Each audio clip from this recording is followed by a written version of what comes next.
Hey everyone, tonight we're diving into something dark, unsettling, and honestly pretty grim. We're going to take a look at what it would have been like to be a woman in the Middle Ages.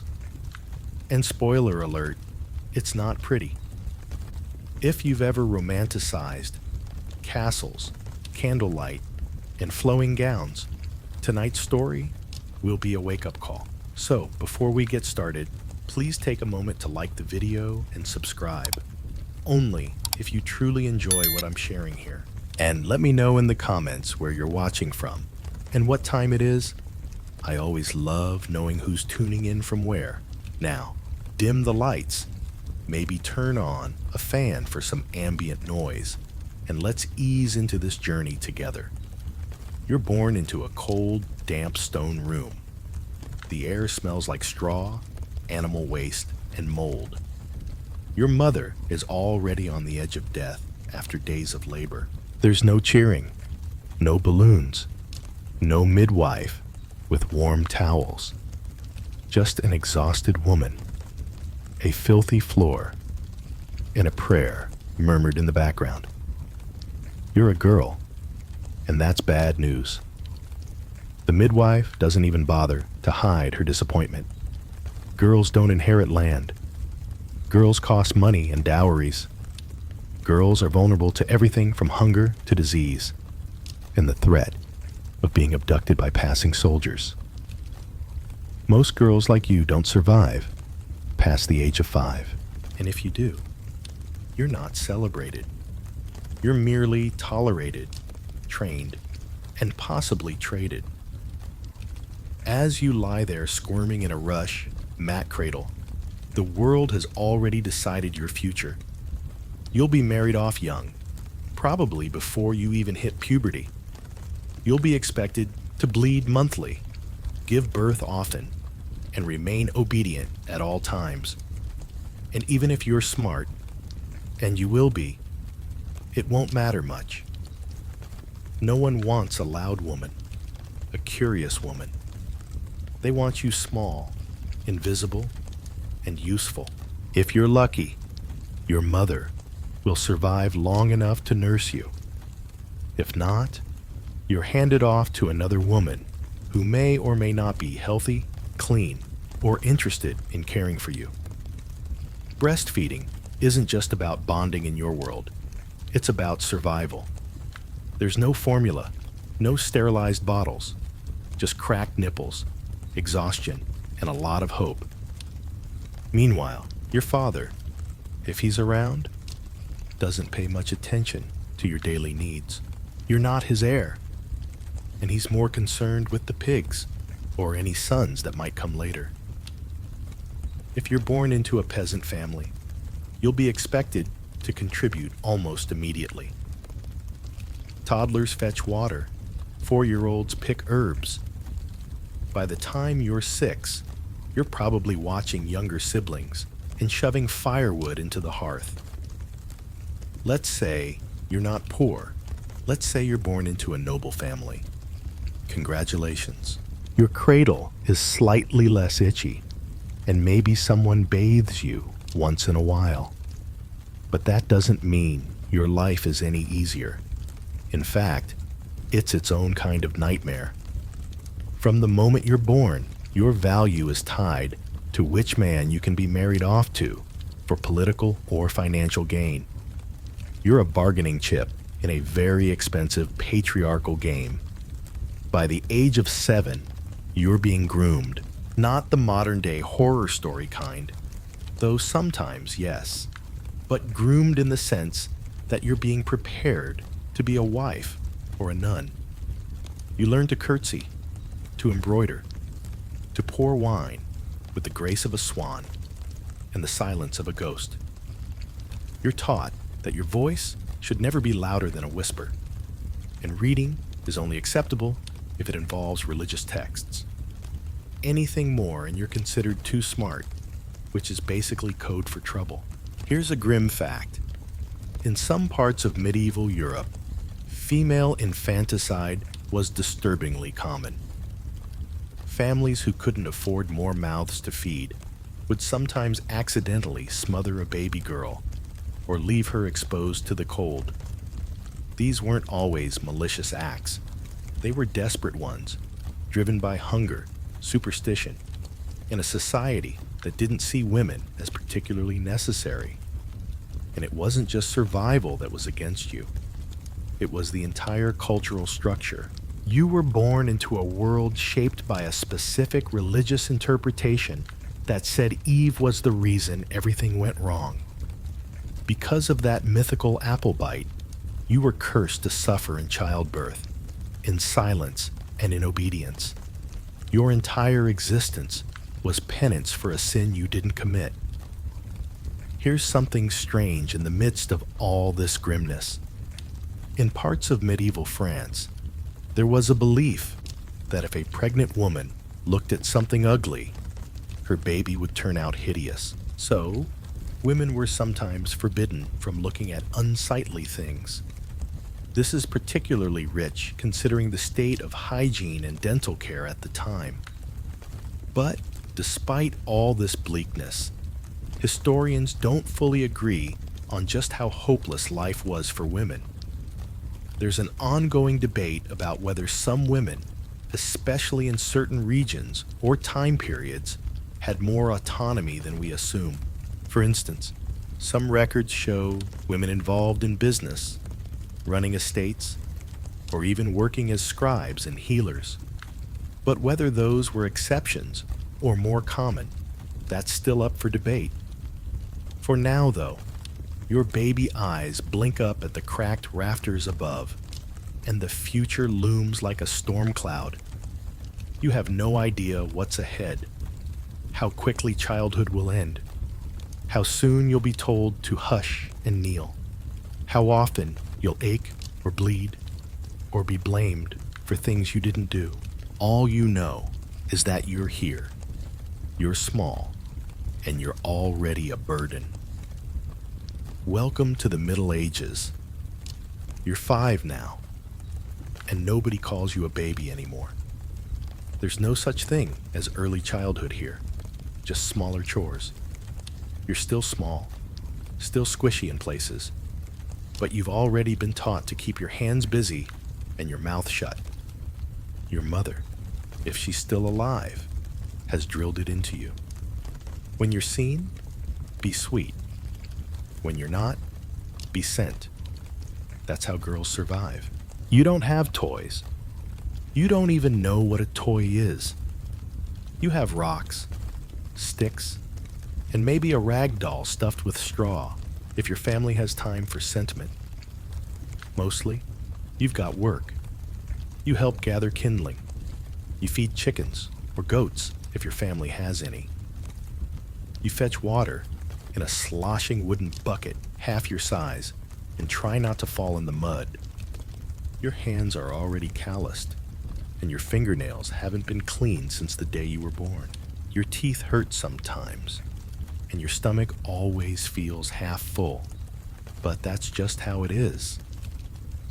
Food is simple and repetitive.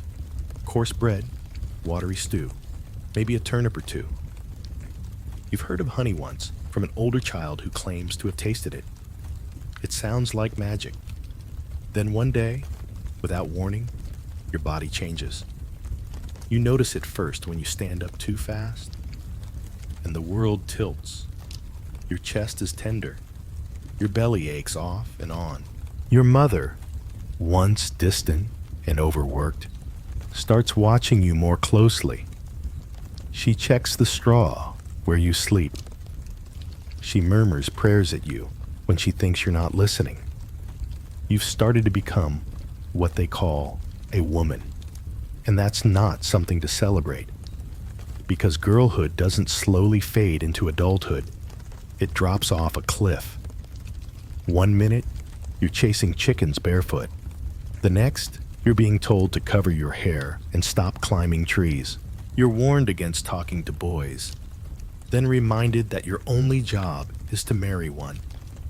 You're told to be pure, modest, humble, and also charming, but not too charming, or they'll think you're inviting sin. Your village is small, and gossip swirls like chimney smoke. People start whispering about your body. A neighbor's son stares too long, and suddenly, you're the problem. Someone accuses you of being too grown for your age, even though you didn't exactly schedule your first period. Everyone else is allowed to change. Boys become men. Men become landowners. But girls like you become something else. Valuable, vulnerable, and expendable all at once. Let's say you're noble. That might sound fancier, but puberty hits harder. You're bathed more regularly, yes, but that's only because your cleanliness reflects on your family's reputation. You're scolded if you eat too much. You're constantly watched. Your father's steward notes your height, your skin, your health, not because he cares, but because all of it factors into your marriage potential. You're no longer a person. You're a package, a future alliance, a walking dowry. And speaking of dowries, here's a historical fact. In medieval Europe, dowries weren't just polite gifts. They were the bribe a woman's family paid to make her someone else's problem. Your parents might have to sell land, livestock, or even indenture a sibling to afford yours. And if they couldn't, well, good luck. You might get sent to a convent or married to someone double your age with no social standing, but a willingness to accept a bargain bride. Meanwhile, as you grow, no one really explains what's happening inside your body. There's no school, no pamphlet, no quiet mother-daughter talk with warm cocoa. Just superstition and fear. You hear that bleeding every month is punishment for Eve's sin. You hear that if your blood touches a crop, it'll die. Some old woman whispers that touching a cow while menstruating will sour its milk. And even though part of you knows this is ridiculous, it's hard not to internalize it when everyone around you nods in solemn agreement. What a weird detail. In parts of Germany and England, people believed menstruating women could dull knives just by looking at them. Like your period could literally take the edge off a blade. You imagine staring angrily at the hay-cutting knife to test it. But you're smart enough to never say that out loud. Even in households with more resources, education is rare. If your family is wealthy or religious, you might be taught to read, but only enough to get through the Bible. Latin is off limits. Math? Why would you need that? Your mind is seen as a danger, a temptation, a vessel for sin. You're warned not to read too much or think too hard. Thinking women are unnatural. Thinking women ask questions. Thinking women end up burned. Some scholars argue that childhood wasn't as bleak for medieval girls as we think. The girls played, sang, and had real friendships. There are stories from old village records describing children dancing in fields or sneaking apples from orchards. And maybe that's true in flashes. Maybe you laugh sometimes. Maybe you tell jokes behind the woodshed and dare your friends to step inside the creepy part of the churchyard. Maybe you even have a moment of joy when someone gives you a bright ribbon or a sweet crumb. But those moments are fleeting because joy isn't something you're taught to expect. It's something that sneaks in by accident, like sunlight through a crack in the thatch. And then one day, someone arrives. Maybe a messenger, maybe a distant cousin, maybe a priest. Their words chill your mother's face and make your father rub his temples. You hear them talk about timing and fertility and a strong back.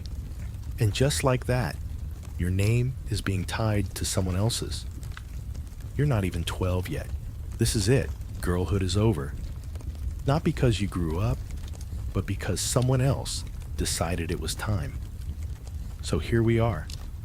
You're not even through your awkward stage. and already you're betrothed.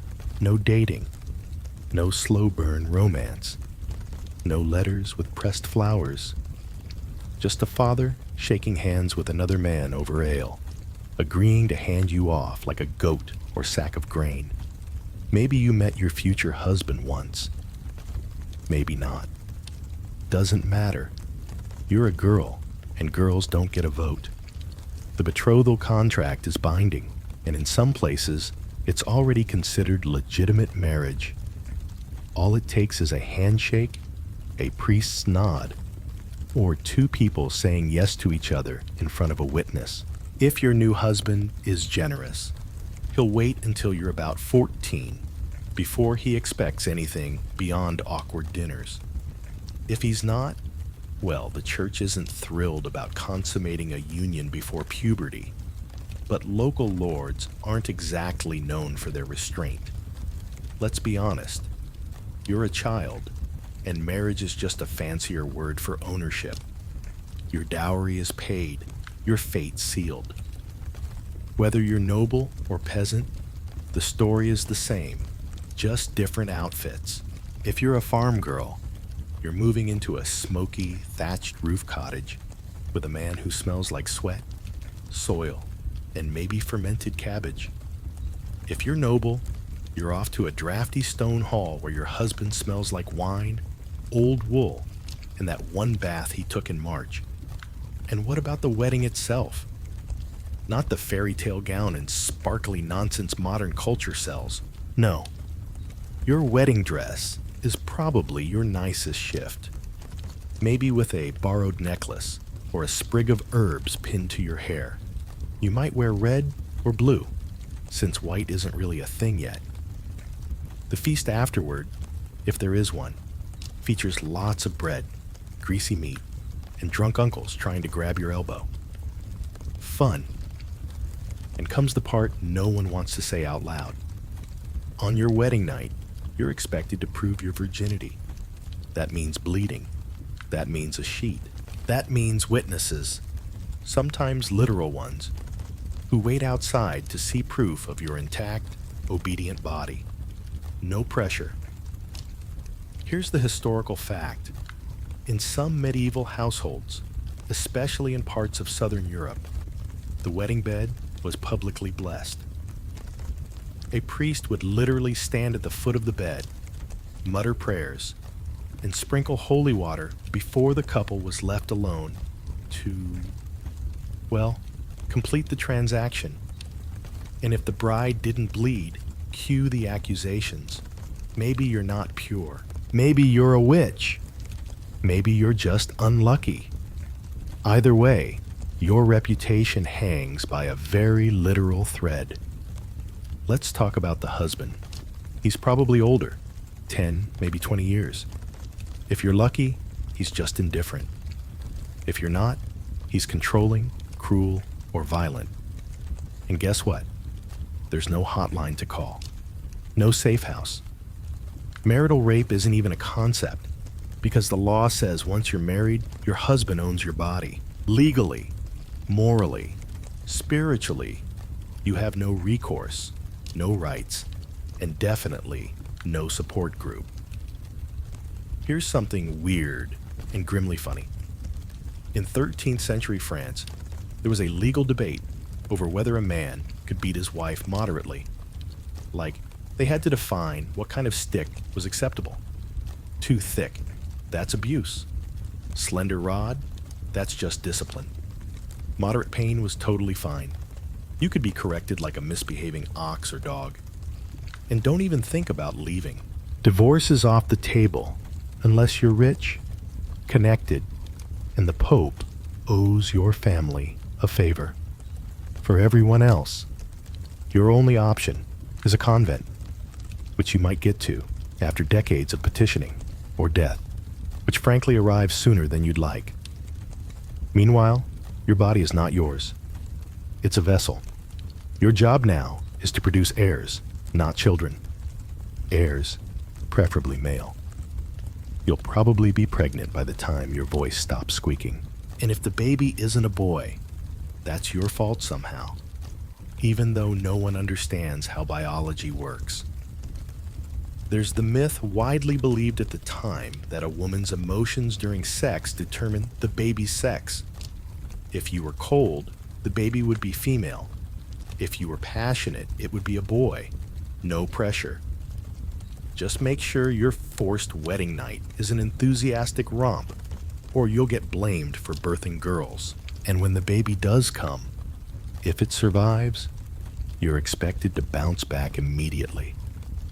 No rest, no time off.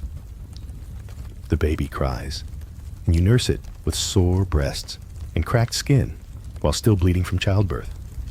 No painkillers, no help. Maybe a midwife who smells like meat and garlic. Maybe not. Some scholars argue that medieval marriage wasn't always horrific. There are letters from husbands to wives that show tenderness, even love. Some couples genuinely liked each other. Some marriages were partnerships in business and home. But it's hard to untangle those rare exceptions from the overwhelming norm. A system where love was irrelevant and obedience was mandatory.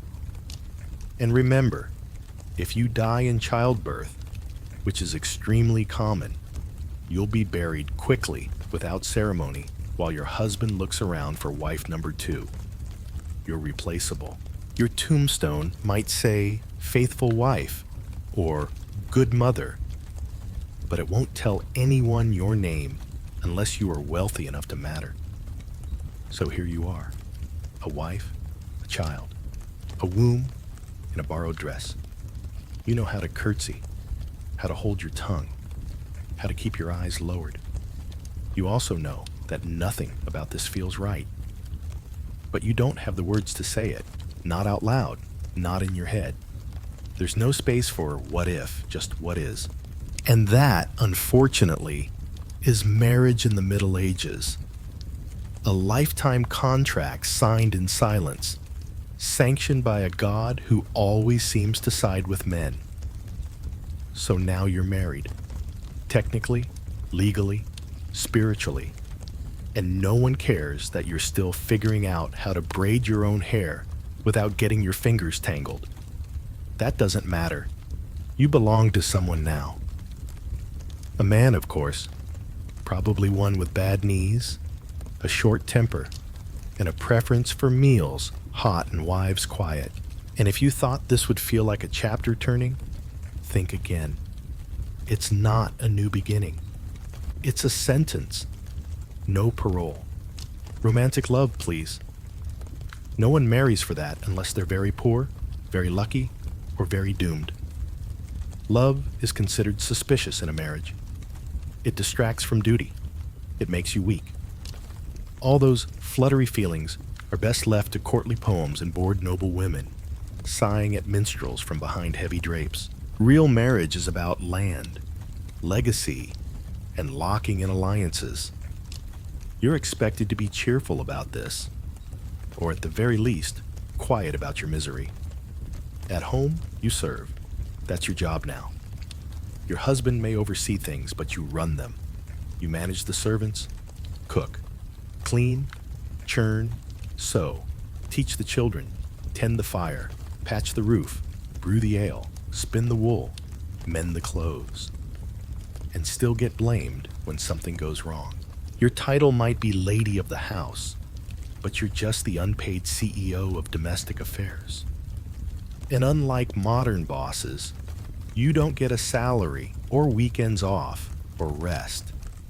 And that's if you're lucky enough to stay home. If you're a peasant wife, your work starts at dawn and doesn't end until the stars are out. You're in the field with your husband planting barley, hoeing turnips, and shoveling dung. Then you come inside to make bread, sweep. Saying no wasn't disobedient to It was illegal. But there's a flicker of resistance barely visible, like a candle flickering in a damp corridor. Some women do speak out. Some write letters, poems, or prayers that quietly rage against the injustice. Some tell stories of love that defies social order, or record their own experiences in secret. But most go unheard, or their voices are filtered through male scribes who adjust the tone for public consumption. Scholars still argue over whether this cultural obsession with virginity was as intense for all classes. Maybe peasant girls weren't held to the same impossible standards as noble women.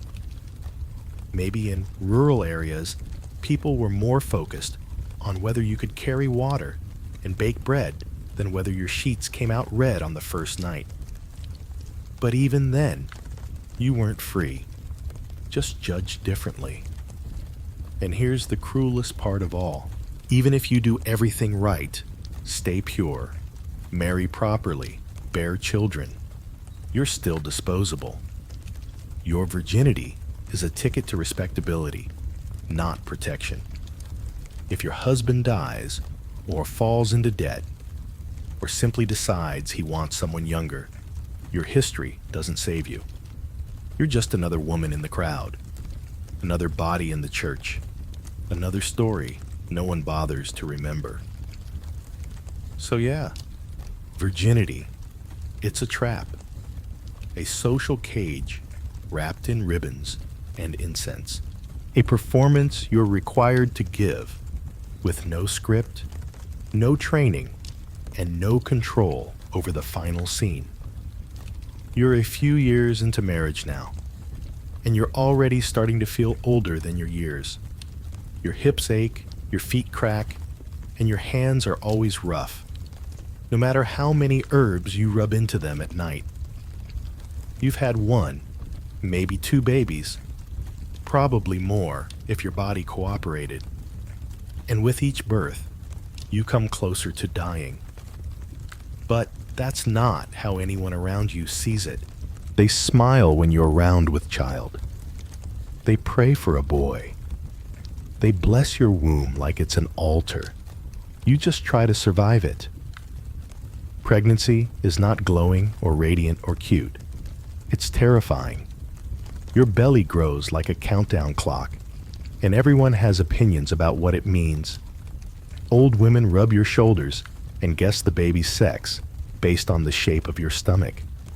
Your mother-in-law tells you to avoid eels and look only at beautiful things, so your baby doesn't come out cursed. You do what you're told, partly because you don't know any better, but mostly because you're scared. You've seen too many women vanish after childbirth. One day, they're waddling down the lane. The next, their names are whispered in church between coughs and murmurs. There's no doctor, no epidural, no sterile environment. When labor starts, you hope someone sends for the midwife in time. She's not a licensed professional. There's no such thing. She's a local woman who's seen more births than anyone else. She carries a bag full of cloth, herbs, maybe a little wine if you're lucky. She knows how to cut the core with a sharpened reed, and she can tell when the baby's in the wrong position. But if things go bad, if your bleeding won't stop, or the baby doesn't cry, there's nothing she can do except pray. Here's your historical fact. In medieval England, it was common practice for women in labor to confess their sins out loud during childbirth, in case they died before the baby came out. The line between birth and death was so thin, it was basically a spiritual emergency. Some priests even stood outside the birthing room, ready to perform last rites through a door if needed. Imagine pushing a baby out while also preparing your soul for eternity. And of course, once the child is born, it's not like you get to rest. You might get a day, maybe two, before someone hands you laundry to scrub or tells you to check the root cellar for moldy grain. Your baby sleeps in a wooden cradle near the hearth, and you nurse it between chores, holding it in one arm while kneading bread with the other. If the baby cries too much, people whisper about spirits or the evil eye. If it doesn't cry at all, you hold your breath, because silence can be worse. The worst part, most of your children won't make it. Infant mortality is brutal. Fevers, infections, the cold, bad water, the careless moment when someone leaves the fire uncovered. You name your children, knowing the odds. Maybe even name two in a row, the same thing, hoping one of them survives. The death of a baby isn't rare, it's expected. But that doesn't mean it hurts less. You hear other women say things like, God wanted him, or at least we still have the others. You nod and smile because you're supposed to. But inside, you feel like a piece of you has been scooped out and left to rot in the field. You still wake up at night, listening for crying that never comes. You still look at the empty cradle and catch yourself planning meals for a mouth that isn't there. And even when your children survive, you're constantly trying to keep them alive. You nurse them until your breasts sag and ache. You make pottage with whatever scraps you can find. You protect them from strange animals, illnesses, sudden weather. You teach your daughters to be quiet and your sons to pray. You don't want to, but you have to. You know what the world does to noisy girls. Here's something odd and kind of depressing. In parts of medieval Scandinavia, parents sometimes waited weeks before naming a baby. Why? Because the chances of the child dying were so high, they didn't want to get attached too soon. Babies were called, by placeholder terms, little one, the boy, my heart, until they passed what was basically a probation period for staying alive. Now, let's talk about the church again, because surprise, they have opinions about your motherhood too. They say childbirth is your punishment for Eve's sin, that pain is necessary, that suffering makes you holier. You're not supposed to scream or cry too loud during labor. You're meant to bear it with grace. If you scream too much, they say it's because you've lived improperly, or you're possessed, or you weren't chaste enough. Imagine being told your agony is your own fault while you're actively tearing open in a smoky wooden shack. And then, of course, there's the religious guilt about your own body. Should you enjoy breastfeeding? No, that's vanity. Should you feel proud of surviving birth? No, that's arrogance. Every part of motherhood is framed as a humble, invisible service. No one writes poems about it. No one sings songs about it. The mother is the background figure there, always, but never celebrated unless she dies. Then they'll write her name in the church records and call her faithful and good. Historians debate whether motherhood gave women power in the home. Some argue that a mother with many children gained status, especially if she produced sons. Others argue that this power was just another trap, glorifying women as mothers so they could be worked harder and blamed more when things went wrong. Either way, it wasn't real autonomy. It was conditional praise. You could be the perfect mother for 20 years. But if your husband fell sick, or your children strayed from the church, guess who they'd blame? So you carry on. One baby on your hip, one in your belly, one buried under the elm tree. You whisper lullabies with horse breath and hands that won't stop trembling. You say prayers even when you're not sure who's listening. You watch your children sleep, wondering who they'll become if they get the chance. Because deep down, you know you won't always be around. And in this world, without a mother, a girl doesn't stand much of a chance. Every morning you wake up hoping not to be pregnant, and every few months you are. Again, You've learned to tell the signs before they're obvious. The way your lower back feels like it's been grinding against rocks. The nausea that hits before the sun's even cleared the trees. The way smells become unbearable, like bread, like sweat, like everything. You never get used to it. Every pregnancy feels heavier than the last, not just in your belly, but in your bones, your breath, your sense of time. Because this isn't just pregnancy, it's a gamble every single time. You're not counting the weeks to pick out a name or so. Tiny booties. You're all counting the weeks and hoping you'll live to see the end of them. You hope the baby won't come breech. You hope you don't hemorrhage. You hope you don't get infected. You hope the baby doesn't get stuck. And above all, you hope you're not alone when it starts. And if you think people are gentle with you during this time, think again. Pregnancy isn't sacred here. It's accepted. It's a task, a job, and failure is not tolerated. You keep working until your ankles swell and your belly scrapes the table when you bend to light the fire. You're still expected to bake, mend, harvest, and smile. If you complain, you're dramatic. If you rest too much, you're lazy. Your husband might be proud, especially if it's a boy, but he won't help. That's not how it works. Want something really terrifying? Here's your historical fact. In many parts of medieval Europe, women weren't allowed to make wills unless they were on their deathbed during childbirth. That's how common it was to die. The law actually had a provision called deathbed testaments, just for laboring mothers. You're lying there, sweaty, bleeding, writhing in pain, and a priest is pressing you to declare who gets your clothes, your rosary, your chickens. And if you do survive, you don't bounce back. There's no maternity leave, no chicken broth deliveries or baskets of muffins.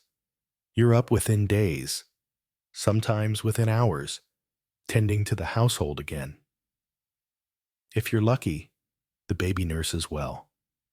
If not, you're dealing with cracked, bleeding nipples and a screaming newborn who refuses to latch. You ask the older women for help. They tell you to drink warm beer or rub goose fat on your chest. Maybe it helps. Probably not. This is the cycle. Conceive, carry, birth, recover, repeat. Your body barely remembers what it feels like not to be swollen or sore.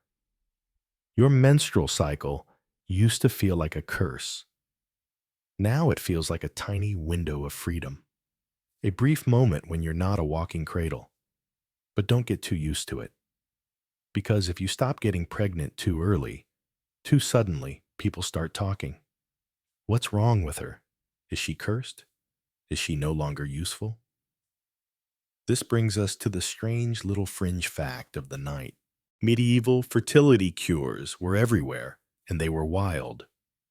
One popular remedy involved crushing dried mouse bones and mixing them with wine. Another told women to sleep with a warm loaf of bread under their armpit. Something about attracting favorable spirits. And then there's the classic. Smear honey and goat dung on your thighs. Chant a psalm and wait. Sure, that'll do it. But here's the darker side. If you don't conceive when expected, suspicion sets in. Maybe you're barren. Maybe you're cursed. Or maybe you're using forbidden means to avoid pregnancy, which is a big no-no in the church's eyes. Contraception isn't just frowned upon, it's outright sinful. That includes everything from herbal tonics to simple timing tricks. If someone suspects you're preventing pregnancy on purpose, that's witch territory. You're suddenly not just a wife, you're a threat to the natural order. Scholars still argue about how common birth control really was in the Middle Ages. Some suggest that women shared herbal knowledge in secret. Things like pennyroyal, wild carrot, or sulfium, which famously went extinct, possibly because it was too popular. Others believe that most women didn't have access to such information or were too afraid to try it. Because if you were caught, that wasn't just sinful, it was criminal. You could be punished by the church, or worse, punished by your husband. And speaking of punishment, miscarriage is another risk, one that's equal parts heartbreaking and dangerous. If you lose a child, you bleed, sometimes for days. And the midwife tells you to stay in bed, to drink bone broth, to pray, but in the back of your mind, you know what people are thinking. Did she do something wrong? Did she anger God? Did she eat the wrong route or walk too far or think too dark a thought? It's not enough to grieve. You have to defend yourself while you do it. Meanwhile, your older children still need food. Your husband still wants attention. The chickens still need chasing, and your body is still breaking. You try to keep your head clear, but you forget words now. You cry more easily. Sometimes your hands shake when you're sewing. You wonder if it's normal. The midwife says it's just exhaustion. The priest says maybe you're harboring sin. No one says maybe you're traumatized. That word doesn't exist here. What you're feeling isn't named. It's ignored. And worst of all, you're not even special. Everyone you know is going through the same thing. Your neighbors, your sisters, your friends. You hear the screams from other homes, the wails of mourning, the sharp silence after a stillbirth. No one talks about it directly. They just nod when you meet their eyes, tighten their shawls, and carry on. Because what else can you do? There's no birth certificate, no baby shower, no celebration. If the child lives, you get a baptism. If not, you bury it quietly and move on because you have to, because you're expected to. Because if you don't, people will call you selfish or strange or unstable. And yet, even in all this mess, this endless cycle of fear and pain and loss, you love your children. Of course you do. That's what makes it worse.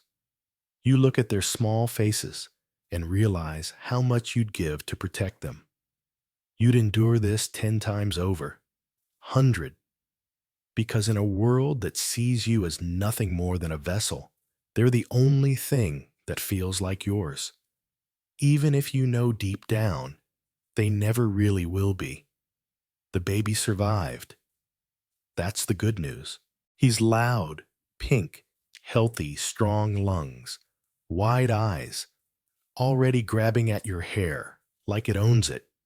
Which, to be fair, he kind of does. The bad news, you've already buried 2 others before him. So now you love this one with the kind of anxious desperation that keeps you up long after he's fallen asleep. You watch his chest rise and fall in the cradle and pray fiercely, silently that he stays breathing. You'd think motherhood might earn you some peace, but no. It earns you more expectations, more judgment, more pressure. The moment you become a mother, you're supposed to stop existing outside that role. People don't ask how you're doing. They ask how the baby is, if he's eaten, if he's if he's quiet, if he's a good one. Your health, your sleep, your mental state, not exactly top priorities. And as the child grows, so does the labor. Raising children at the Middle Ages isn't just about teaching them to read psalms or memorize saints. It's about keeping them alive in a world that seems intent on swallowing them whole. You teach them to avoid the well when it's muddy, to stay away from strange men, to never eat berries they find in the woods unless you say it's okay. You teach them about danger with your voice, your eyes, your every muscle always coiled for reaction. Then there's discipline. You're expected to correct your children the way you'd correct a goat or a dog. Physical punishment is considered not just normal, but moral. A whipping for disobedience, that's love. A slap for lying, that's justice. Even when it makes your stomach turn, you do it. Because if you don't, someone else will, and they'll do it harder. Better your hand than a stranger's cane. But discipline isn't just about the body, it's about the soul. The church makes sure of that. You're told your child is born in sin, that every selfish impulse is a stain on their soul, and it's your job to scrub it clean. If your child misbehaves, it's a reflection on you. So you scold, you pray, you cry quietly after they've gone to bed. And you wonder if this guilt is what your own mother felt too. Here's your historical fact for the night. In many medieval homes, children were seen as little adults. They wore miniature versions of adult clothes, worked in the fields as soon as they could carry a basket, and were held morally responsible for their actions by the age of 7. Childhood wasn't a sanctuary. It was a short hallway to responsibility, and women were expected to push their kids through it as quickly as possible. And if you're a mother of a daughter, that's a whole other nightmare. Because whilst sons are supposed to grow into strong, God-fearing men, daughters are supposed to grow into marriageable, obedient women. Sound familiar? You see yourself in her. The way she lowers her eyes, the way she chews her sleeve when she's nervous, the way she glances toward the horizon like she might one day walk out there and not come back. You try to teach her what you know, how to carry herself, how to stay quiet without looking scared, how to keep her head covered when she's bleeding, so the neighbors don't start whispering. You want to protect her, but the only tools you have are the same ones that were used to control you. You start to wonder if teaching her to survive this system is just another way of teaching her to submit to it. Now, here's a weird little fact. In some parts of Europe, it was considered lucky to rub a newborn with butter, not as a treatment, just for general good fortune. Some families did it regularly, believing it would help the baby grow fat and happy. Butter babies, soft, slippery, and probably a magnet for every stray cat in the village. But even with those odd superstitions, there's no illusion of safety. Your child can die from a fever, from a bad turnip, from stepping on a rusty nail. Disease is constant. Plague, dysentery, smallpox, worms. It's an alphabet of doom. There's no vaccine, no medicine that actually works. You try herbal teas, picases, sometimes a prayer or relic pressed to their forehead. But when the fever spikes, there's only waiting, sometimes for hours, sometimes for days. And if the child dies, you mourn in silence. You might tear your hair or wail, depending on local customs, but eventually you're expected to shut it down. Grief, like everything else, has rules. You wash the body. You sew the shroud. You say the prayers. You carry on because you have no choice. The chickens still need feeding. The younger ones still need bathing. Life of Blay keeps moving. Scholars have long debated whether medieval women were emotionally distant from their children, given the high infant mortality rate. Some argue that women couldn't afford to get too attached. Others say that's nonsense. Of course they grieved, but they had to grieve efficiently. Crying for months doesn't fill the woodpile. Sobbing doesn't cook dinner, so they learned to grieve while stirring stew or sweeping ashes. Mourning between tasks, their sorrow woven into every stitch. And what about your marriage during all this? Not exactly thriving. Your husband sees you more as a function now than a partner, if he ever saw you as one to begin with. You're the one who runs the household, raises the kids, tends the sick. You might share a bed, but you rarely share words. When he wants you, he takes you. When he doesn't, he drinks. Sometimes you dream about leaving, just picking up a cloak and slipping into the woods like one of those women in old stories. The ones who live in caves or forest huts and talk to animals and don't answer to anyone. But, you know, that kind of freedom doesn't really exist. Not for women, and definitely not for mothers. A woman alone is a danger. A mother alone is an abomination. So instead, you keep going. You bury your babies. You feed the ones who survive. You try not to think too hard about the future because it looks a lot like the past. But in quiet moments, when the fire's low, when the children are finally asleep, you let your mind wander. What if it could be different? What if she, your daughter, didn't have to do this? You won't say it aloud, but you think it. And in this world, sometimes that's the only kind of rebellion you get. It's early morning and you're already tired. Your feet hit the dirt floor before the rooster crows. And your first thought isn't about sunrise or breakfast. It's about surviving the day without crying in front of anyone. The work never ends. You scrape ashes out of the hearth with hands that no longer feel the difference between warmth and burns. You sweep with a broom that sheds more than it collects. You knead dough until your wrists ache and haul water from the well like your spine's made of wood. No one thanks you. No one notices. But if something isn't done, everyone complains. Whether you're peasant or noble, the truth doesn't change. Being a woman means working constantly and usually without pay, credit, or the right to say no. You're expected to handle every domestic chore, every family crisis, every moment of quiet suffering with the poise of a saint and the efficiency of a hired hand. Except you're not hired, you're owned. Your workday isn't measured by hours, it's measured by muscle memory.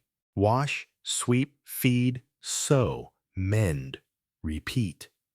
Your body knows when to wake up, when to bow, when to stop talking.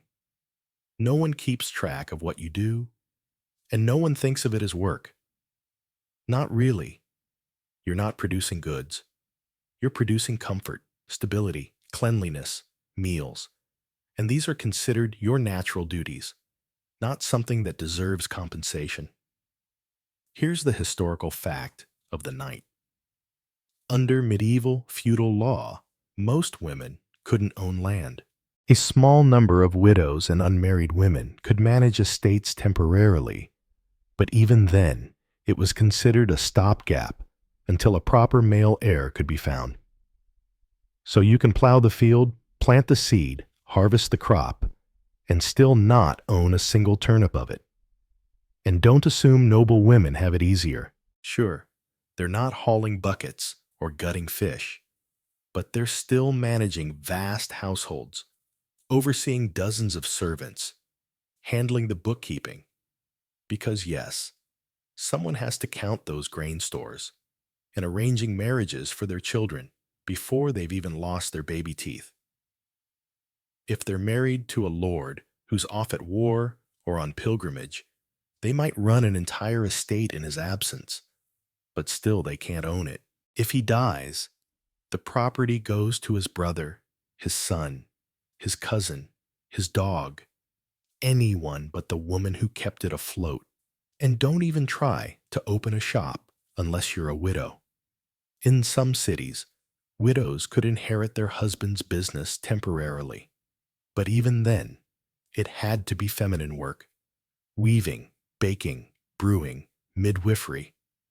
If you wanted to cobble shoes or carve wood or repair tools, people raised their eyebrows.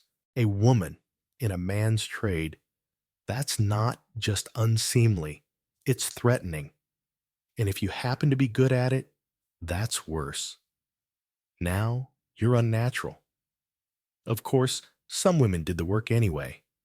They ran inns, traded goods, and even taught apprentices in secret.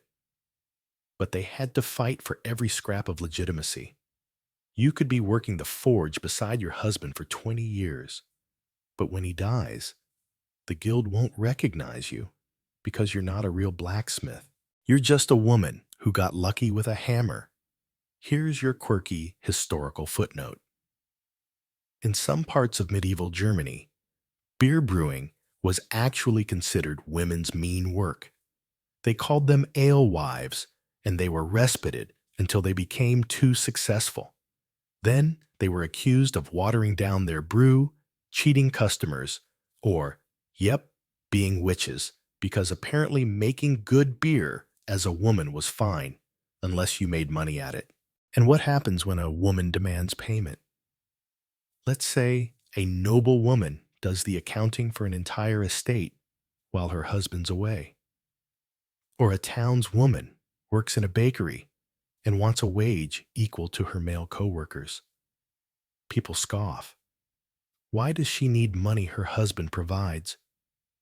As if you don't deserve to own the fruits of your own labor. As if needing something disqualifies you from earning it. There are no pensions, no retirement. You work until your body gives out, and even then, they might still expect you to mend clothes or watch the younger children. If you're old and childless, you're a burden. If you're old and widowed, you might end up begging at the church door. The men get remembered as elders, scribes, leaders. You get remembered, if at all, as someone's mother, someone's wife, someone who helped out. And yet the entire system, this big groaning machine of medieval life, would collapse without you. Without women baking, farming, nursing, managing, instructing, stitching, and stretching themselves thin across every need, everything would fall apart. But do you get a statue, a record, a name, and a dusty manuscript? Nope. That's the part that stings the most. You work yourself raw, hold your family together through hunger and death and war. And when you die, they carve beloved wife on your headstone, if they even bother with a headstone. Scholars argue over how many rights women really had in daily labor. Some point to documents showing female scribes, merchants, and innkeepers. Others say those were anomalies, rare exceptions in a system built to keep women stalent and subservient. And even if you could work openly, you still had to navigate gossip, jealousy, and religious scrutiny. You could be the most industrious woman in the village, but if someone doesn't like how you walk or speak or dress, they might accuse you of being too proud. A woman who works too hard, suspicious. A woman who doesn't work at all, lazy. It's a trap either way. So you do what you always do. You carry the basket. You bake the bread. You hold the system up with your callous hands and keep your head down. Because when you're a woman in the Middle Ages, survival isn't just about food or shelter. It's about playing a role so well, they forget it was forced on you. You're bleeding again, but this time, it's not childbirth. It's just your monthly curse return to remind you that you're still a woman, still a sinner, still a walking mess of flesh and shame.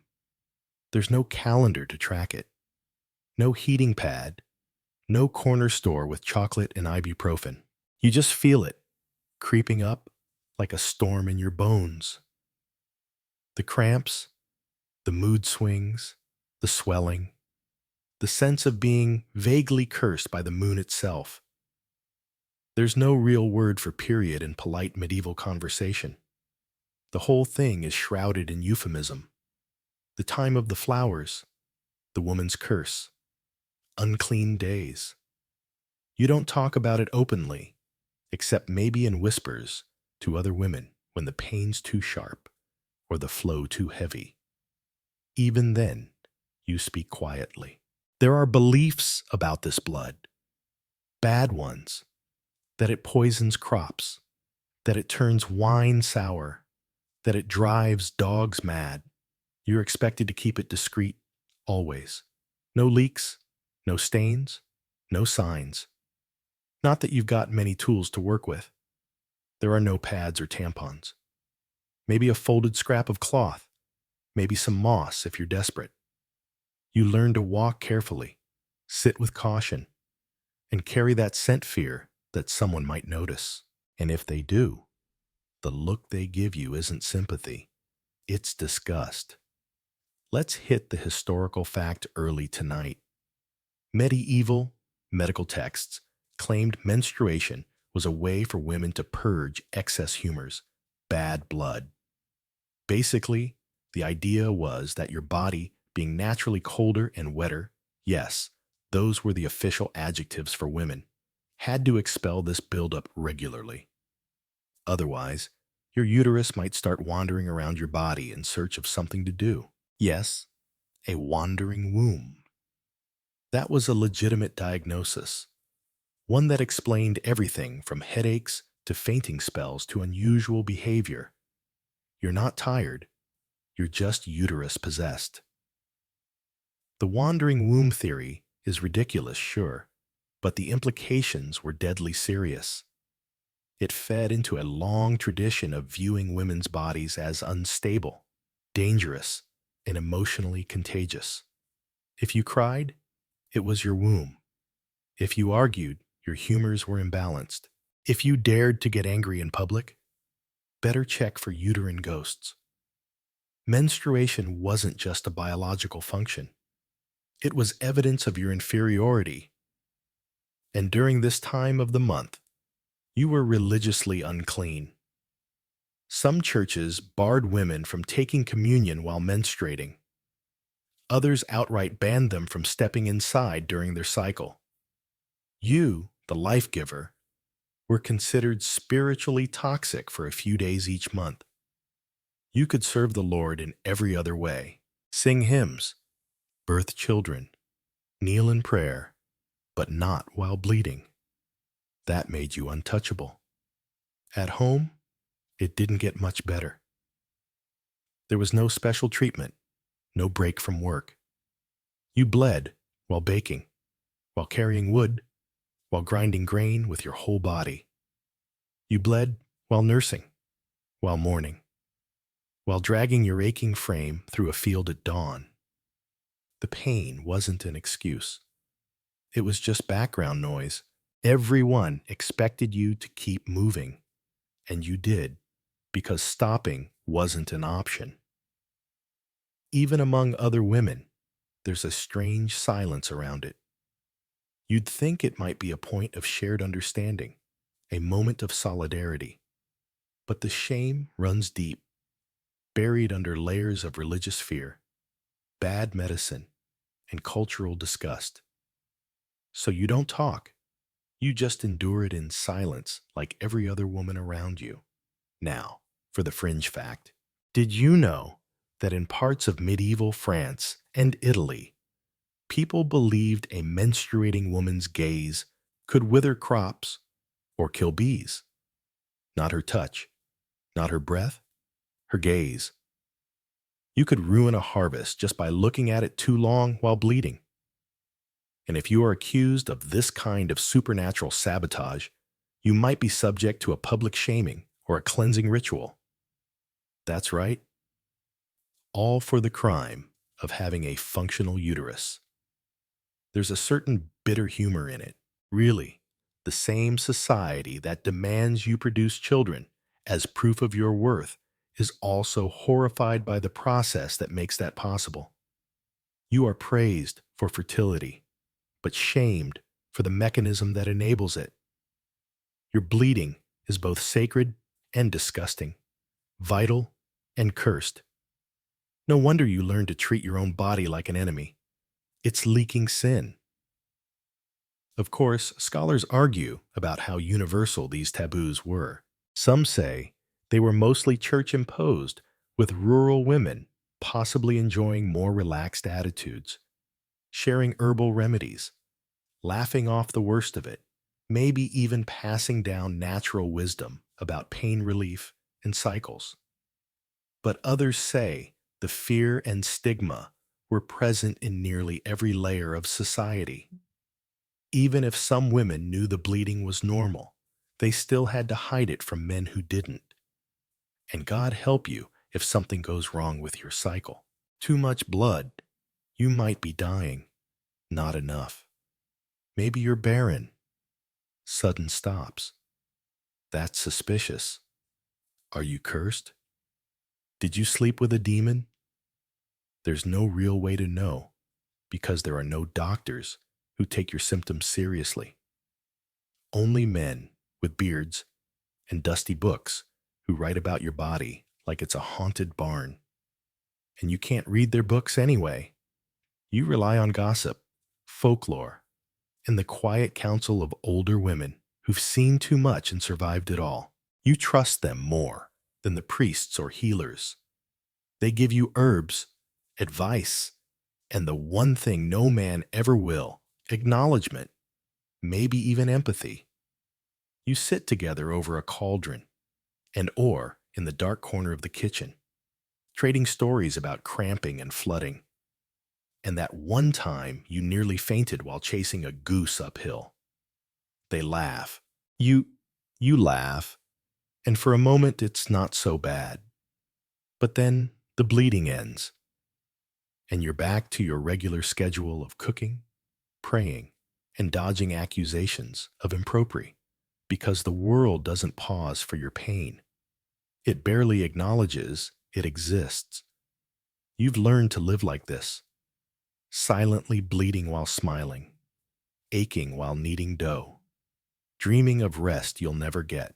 Because when you're a woman in the Middle Ages, your blood is a burden, your body a battlefield, and no one ever brings you flowers, just more expectations.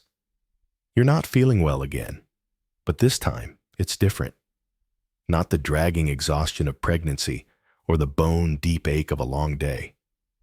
This is sharper, stranger. Your stomach twists. You feel cold and hot in waves. The back of your throat tastes like metal. But you don't stop working. You don't mention it out loud. I know, because in your world, being sick isn't unusual. It's expected. Everyone's always a little sick, a little worn down, a little closer to death than they'd like to admit. It's the Middle Ages. Illness is just part of the atmosphere. But for women, getting sick is also a moral failing. That's what they say. You must have done something wrong. Maybe you didn't pray hard enough. Maybe you ate something forbidden or stayed out in the moonlight too long. The line between illness and punishment is blurry here. No one understands how the body works, least of all the people trying to heal it. Here's the historical reality. Medieval medicine is a cocktail of herbs, superstition, and a deep misunderstanding of human anatomy. The dominant theory is about the four humors: blood, phlegm, yellow bile, and black bile. If you're sick, it's because your humors are out of balance. Too hot, too wet, too dry, too cold. Doesn't matter if you've been poisoned or just caught a stomach bug. Someone's going to recommend bloodletting, a mustard plaster, or possibly a blessed amulet tied around your neck. Now, if you're a woman, you're considered biologically inferior in this model. You're thought to be naturally colder and moistester than men, which supposedly makes you more prone to illness, irrationality, and of course, hysteria. That's a real diagnosis. hysteria, from the Greek word hyster, meaning womb. Everything from insomnia to weeping to disobedience is blamed on your uterus misbehaving. Your body isn't just flawed, it's dangerous. Let's throw in tonight's fringe fact. In some medieval texts, it's claimed that a woman's womb could move around her body like a small, angry animal. It could travel up to the throat and choke you, or nestle near your heart and cause emotional fits. Treatments included herbal steam baths, burning aromatic herbs near the vagina to lure the womb back to its rightful place like a cranky cat, or applying sweet oils to your thighs while chanting prayers. Nothing about this sounds helpful. Most of it sounds like an excuse to not listen to what you're actually saying about your own pain. If you're married, your husband might call a physician, but don't expect much. Medieval doctors are educated, yes, but only in texts written by other men who never spoke to a living woman in their lives. They might prescribe leeches, dried bat powder, or a concoction involving wine, sage, and crushed snail shells. And if none of that works, time to call the priest. Because when the doctors fail, they say it's your soul. Maybe you're harboring sin. Maybe you looked at a man too long, or envied someone's bread, or felt joy when you shouldn't have. The body and the soul are linked. And for women, that link is policed by suspicion. If you're sick too often, people start wondering, are you cursed? Are you being punished? Or worse, are you a witch? Women healers are everywhere, but they're a double-edged sword. The village wise woman might know how to cure your fever with yarrow tea or soothe cramps with mugwort. But if she cures too many people or charges money, gets too much respect, she becomes a threat. Jealous neighbors start whispering. The church frowns. Because in this era, healing without divine permission is dangerously close to heresy. And you might know a few tricks yourself. You've learned from older women how to make onion picuses, how to use vinegar to clean wounds, how to boil down bones for broth thick enough to bring someone back from the brink. But you never claim to be a healer. That would be asking for trouble. You just say you're helping. Some historians argue that medieval women had more agency in health matters than we think, that they had control over their own bodies through herbal knowledge, midwifery, and female-centered spaces like the birthing room. But others say that's wishful thinking, that the church and male physicians slowly pushed women out of medicine, turning once respected healers into suspects, blurring the line between midwife and witch. And when your illness gets worse, you're stuck. Hospitals exist, but they're more like hospices, places to go when you're dying, not to get better. If you're poor, you can't afford a doctor. If you're rich, you might get one, but their treatments could kill you faster. There's no anesthesia, no antibiotics, no clean tools. A surgeon is often a barber on the side, and he's more familiar with shaving faces than saving lives. The scariest part, you start to believe them, that your body is wrong, that you were made to be weaker, that maybe you're sick because you deserve it. And in that headspace space, you stop fighting. You don't complain when your fever climbs. You don't cry when you lose the ability to walk for a few days. You just wait it out, wrapped in blankets, sweat-soaked and afraid, and hope someone brings you broth before you fade completely. And if you do get better, there's no celebration. You get up, brush the straw from your skirt, and return to work. No one asks how you're feeling. They're just relieved you can scrub floors again. Your brief glimpse of mortality is forgotten as quickly as last season's barley crop. You tuck the herbs away. You don't talk about the night you thought you might die. You stir the pot, fold the cloth, tend the fire, because being sick is an inconvenience for them. For you, it was a scream no one heard. So you carry on in a body they never bothered to understand, a body they blamed, a body they feared, a body they used, and you wonder sometimes what healing might look like in a world that actually cared. You say something just once. Maybe it's a sharp word, a sarcastic comment, a look that lingers too long. Maybe you dare to ask why something has to be the way it is. Or maybe you speak up when a man interrupts you for the third time in one conversation. It's nothing really, barely worth mentioning. But someone notices, and then someone else, and then suddenly your name is in people's mouths for the wrong reasons. She talks too much. She's not modest. She has ideas. Ideas are dangerous when you're a woman in the Middle Ages. Not just the big, bold ones. Even the small, sensible, practical ones. Wanting to read. Wanting to manage your household differently. Wanting to go to market alone. All of these things can mark you as difficult. And a difficult woman isn't just disliked. She's a problem that needs solving. Now, maybe people just grumble about you. Maybe your neighbor won't speak to you anymore. Maybe the local priest gives you a long, loaded sermon about obedience and humility. But sometimes it goes further.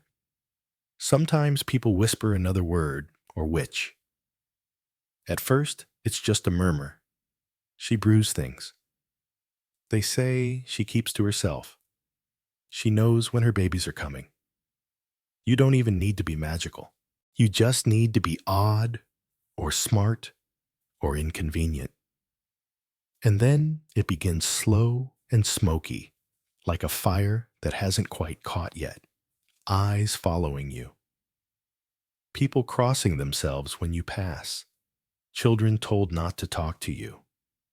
And you start to feel it, like static on your skin, the turning. Here's your historical fact of the night. While the height of the European witch hunts came later, in the 15th to 17th centuries, the seeds were planted in the medieval period. Accusations of sorcery and heresy existed long before the bonfires. The church taught that women were more likely to be witches because they were considered morally weaker, easily tempted, and naturally connected to the body and the earth, both of which were viewed as suspicious. You were vulnerable, and that vulnerability was weaponized against you.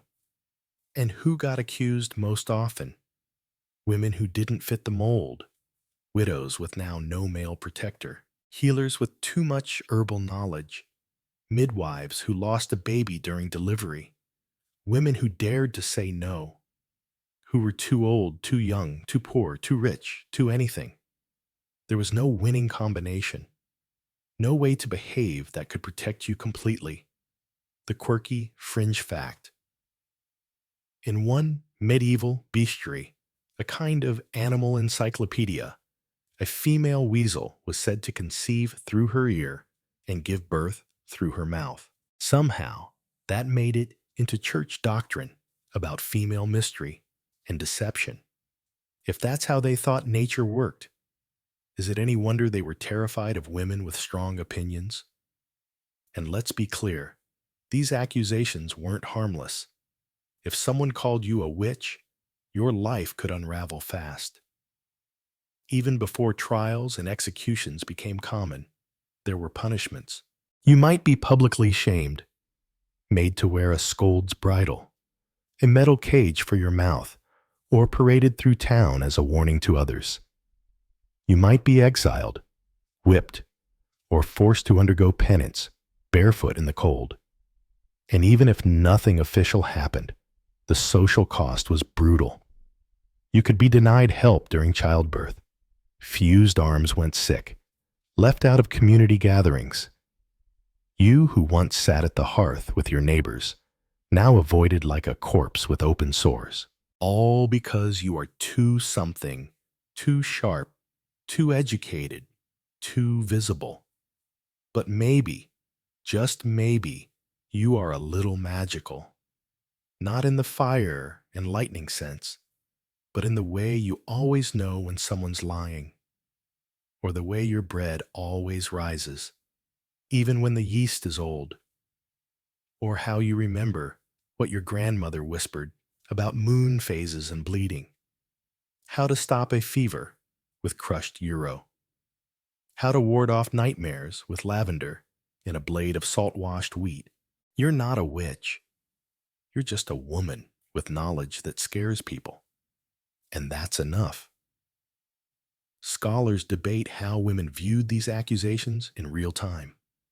Were they terrified? Defiant? Did they believe the charges themselves? Some women confessed under pressure. Torture, starve-on, psychological warfare.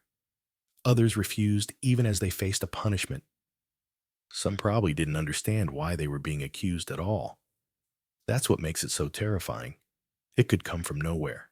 From a child's lie, a man's wounded pride, a crop that failed and needed a scapegoat.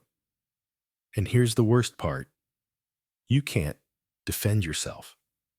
Because defending yourself is proof you're clever, and clever women are suspicious.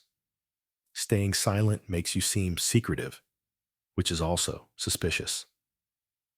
If someone in town has a nightmare and your name comes up in it, that's evidence.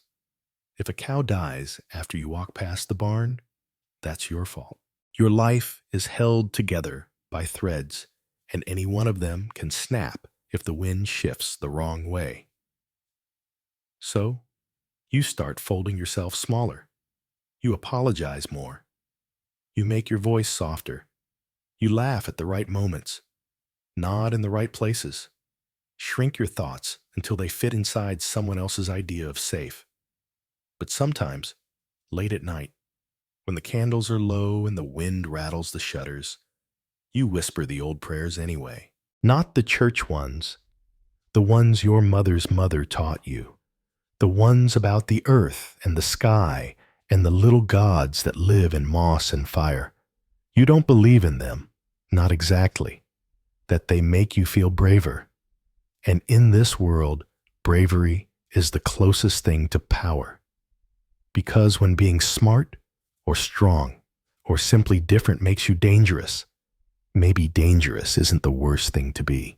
Dawn breaks, like it always does, and you're already awake, already moving, already wildly working.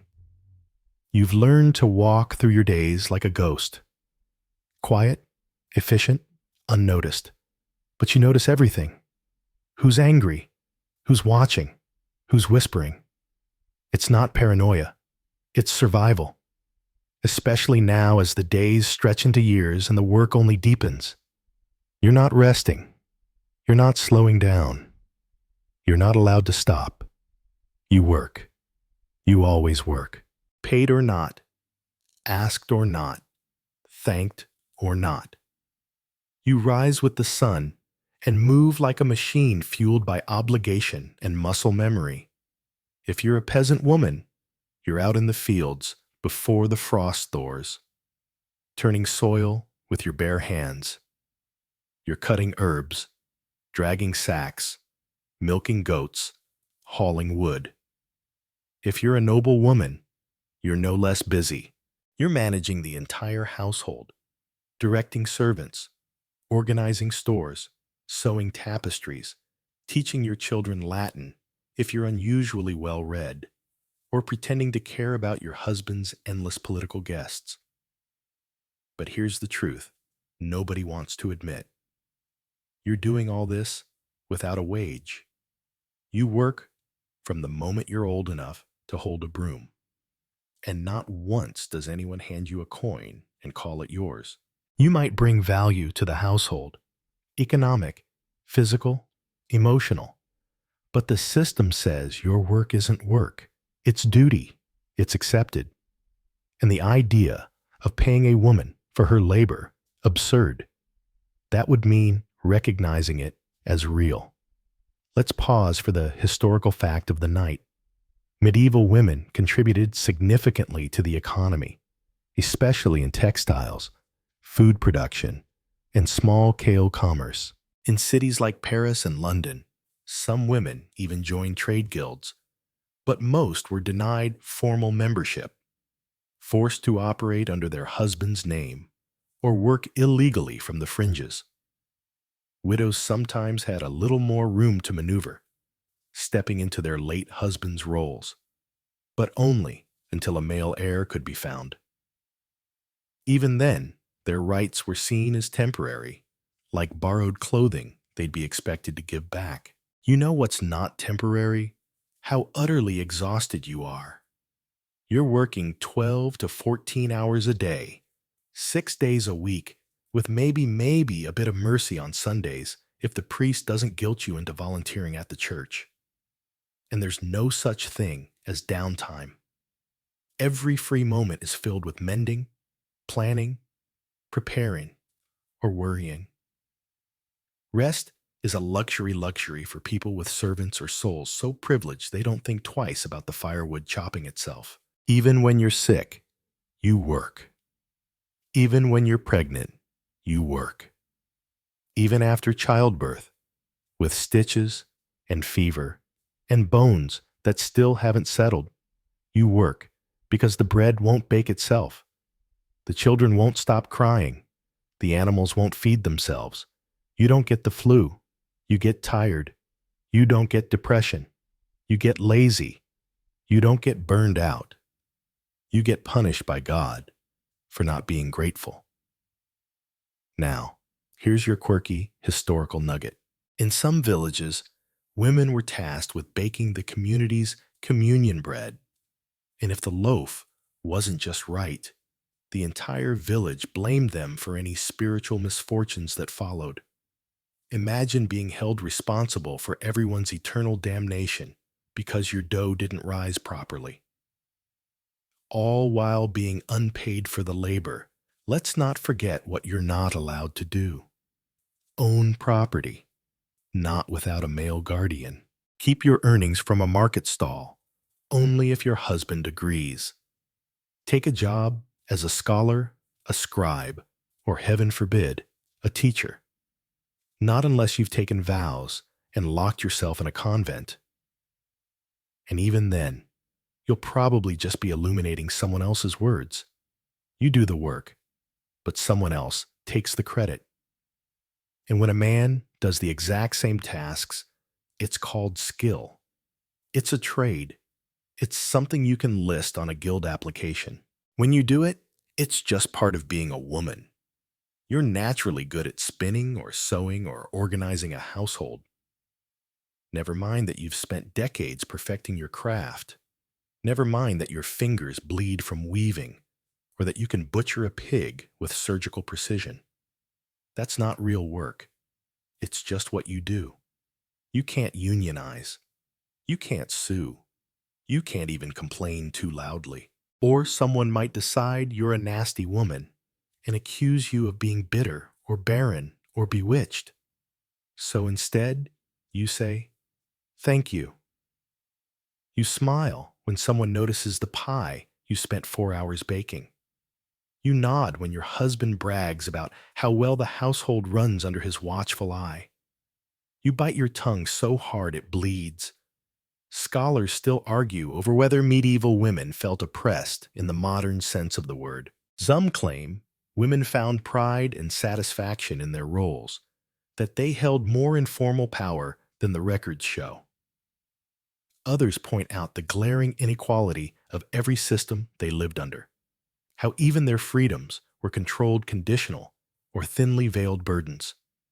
Either way, here you are, elbows deep in barley flour, calves aching from crouching at the fire, fingers stained with dye and soot and God knows what else. You don't stop. because stopping isn't an option. You don't ask for help because help isn't offered. And you certainly don't dream of a different life. That's not dreaming gets you in trouble. But sometimes in those rare seconds between chores, when the sun hits just right through a high window, or when your child laughs in their sleep, and you think about what it would feel like to have your work seen, not just used, but valued, not just expected, but rewarded. You imagine someone placing a coin in your palm and saying, "Thank you, that was good work." And for a second, that fantasy is heavier than any sack of grain you've ever carried. You're standing in the doorway of a stone chapel, watching the nuns file by in silence. Their feet whisper against the cold floor, robes swaying like shadows. They don't look at you, not directly, but you feel their attention all the same, subtle as breath. You're thinking about joining them, not out of sudden devotion or love for God, but because honestly, the convent is starting to look like the most peaceful option you've got. For a woman in the Middle Ages, becoming a nun is one of the only ways to escape marriage, childbirth, and the grind of endless domestic labor. It's not an easy life, but it is a different one. And that alone makes it tempting. You've heard stories that behind those stone walls, women can read, learn, teach, write, even manage estates. No men touching you, no screaming infants, no husband with wine on his breath, asking where the hell his boots are. Just prayer, work, and if you're lucky, a little peace. That said, convent life isn't a fairy tale. It's cold, strict, often underfunded. Meals are small and repetitive. Beans, pottage, stale bread softened with wine. There's no privacy. You share a dormitory with a dozen other women, some of whom snore, weep at night, or hum strange tunes in their sleep. You're woken before dawn for matins and spend hours in chilly chapels chanting in Latin until your lips go numb. And yet, it's better. Here's your historical fact. Then said nunneries in the medieval period were often hubs of education. Some convents housed extensive libraries, preserved classical texts, and trained women to read, write, and copy manuscripts. A few even taught Latin and basic medicine, while most men were out stabbing each other or getting dysentery in the Crusades. Nuns were quietly keeping literacy alive behind high stone walls. And for some women, this life isn't just tolerable, it's fulfilling. You might become a prior, a scribe, or even an abbess running an entire religious community. That kind of power, unthinkable outside the convent. You might correspond with scholars. You might write hymns. You might even get a say in political decisions, especially if your nunnery owns land. It's not freedom in the modern sense, but it's the closest most women ever get. Still, it doesn't come without trade-offs. You'll never marry. You'll never have children. You'll take a vow of obedience, poverty, and chastity. That means no secrets, no spending, and definitely no late-night trysts with the carpenter's son, no matter how good his hands look when he's carving altar rails. And the chastity, it isn't just about sex. It's about letting go of any claim to your own body. Your hair is cut. Your clothes are plain. Your voice, if it was ever loud, is softened to a whisper. Then there's the theology. You're reminded daily that as a woman, your body is weak. Your mind, suspect, is your soul more easily led into temptation. Eve is still your shadow. The sermons are filled with warnings about pride, about disobedience, about what happens to women who think too much or speak too plainly. You must be humble. You must submit. Even in a space designed for women, you're still defined by what you lack. Mainly a penis. Quirky fact break. In some nunneries, particularly in northern France, the sisters kept cats, not just for catching mice, but as quiet companions. There are actual accounts of nuns writing marginal notes in their manuscripts about their cats walking across the pages. So, yes, there's a real chance you'd be reading the Psalms with a tabby curled in your lap, purring like a tiny judgmental bishop. But despite the solemnity and the rules, something about the convent still feels revolutionary. Maybe because it offers you something no other role in society does, a bit of control. You decide how your time is spent. You pursue knowledge. You build relationships with other women based on intellect, not rivalry. You create something, preserve something, grow something that isn't just another child or batch of barley. And sometimes the convent becomes a haven for women who've lost everything. Widows, abandoned wives, even young girls spared from early marriage by wealthy relatives who donate them to the church. Some enter willingly, some don't. Not all are happy. But inside those walls, their lives take a different shape, one that doesn't revolve around a husband's mood or the weight of a pregnancy. Scholars argue about the convent's true role. Was it liberation or confinement?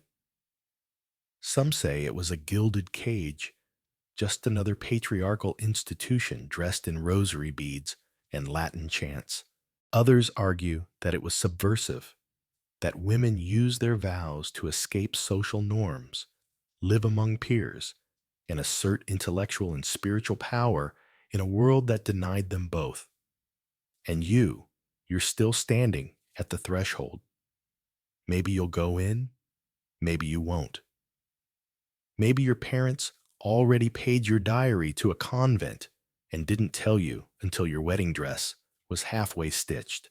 Or maybe you're already wearing the robes, folding laundry in the cloister, humming a hymn while thinking about the life you might have lived outside these walls. Either way, the choice or illusion of choice marks a rare moment where your story branches. Outside, you're a wife, a worker, a womb. Inside, you're still all of those things, but you're also something else. A voice in a chorus, a keeper of words, a woman allowed to exist for herself, even if only in whispers and candlelight. Because in a world where almost every door is locked to you, the convent might be the only one that doesn't slam in your face. You've broken a rule. Nothing big, nothing worth talking about. Maybe you wore the wrong thing to Mass. Too much color, too much skin, or God forbid, a smile that lasted a second too long. Maybe you answered back when someone barked at you. Maybe you were seen in the marketplace, unaccompanied, or someone thought they saw you talking to a man who wasn't your husband. Doesn't matter. You broke a rule, or looked like you were about to, or someone just wanted to say you did, and now the law is watching. The thing is, the law was never made to protect you. It exists to contain you. Medieval laws don't see you as a citizen or an individual. You're not a participant. You're property. You belong to your father, then your husband, and if you're very unlucky, your son. If you're unmarried, you're suspect. If you're widowed, you're vulnerable. If you're alone, you're prey. The law isn't there to guard you from harm. It's there to remind you who's in charge. Want the cold truth? In most places during the Middle Ages, if your husband beats you, the law shrugs. Unless he kills you outright or beats you in public so brutally that a witness steps in, no one cares. In fact, the law encourages a man to correct his wife as he sees fit.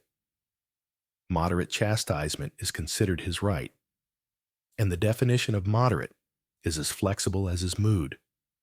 Now, for your historical fact. The legal doctrine of coverture, which later formalized in English common law, had its roots in the Middle Ages. Under cover, a woman had no separate legal identity after marriage. She couldn't own property, sign contracts, or sue in her own name. She was covered by her husband, legally absorbed like a ghost in a legal document, present but without a voice. You find yourself trapped in absurd double standards.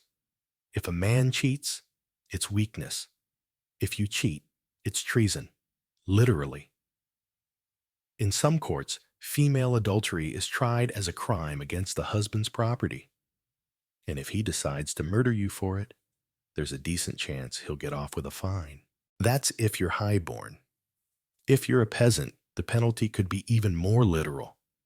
Death by drowning, stoning, or, in especially theatrical towns, being locked in a barrel and rolled down a hill. Because if you're going to punish a woman, might as well make it public. Now here's a fringe fact to spice your nightmares. In parts of medieval Scotland, women accused of nagging too much could be punished with a scold's bridle, a heavy iron cage strapped around the head, complete with a flat metal plate that went into the mouth to press down the tongue. It was designed not just to silence, but to humiliate. You'd be paraded through the village like a cautionary tale, proof that a woman who talks too much will be forcibly turned into furniture. If you're the victim of a crime, assault, theft, rape, getting justice is almost impossible. You need male witnesses. You need a good reputation.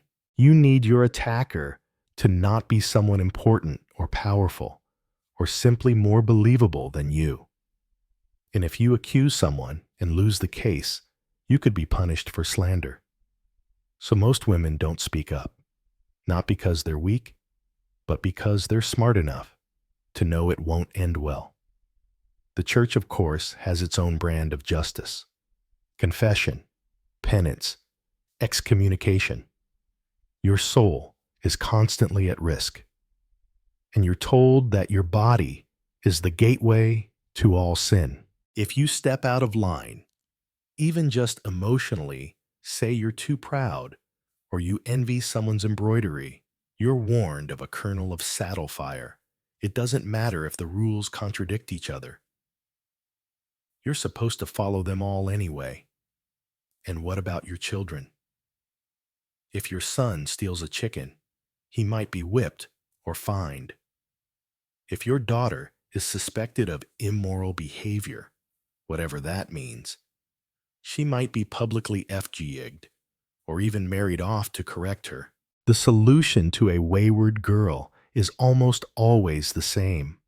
Hand her to a man and hope she stops embarrassing everyone. Because again, you're not a person. You're a problem to be managed. Scholars debate how rigid these systems really were.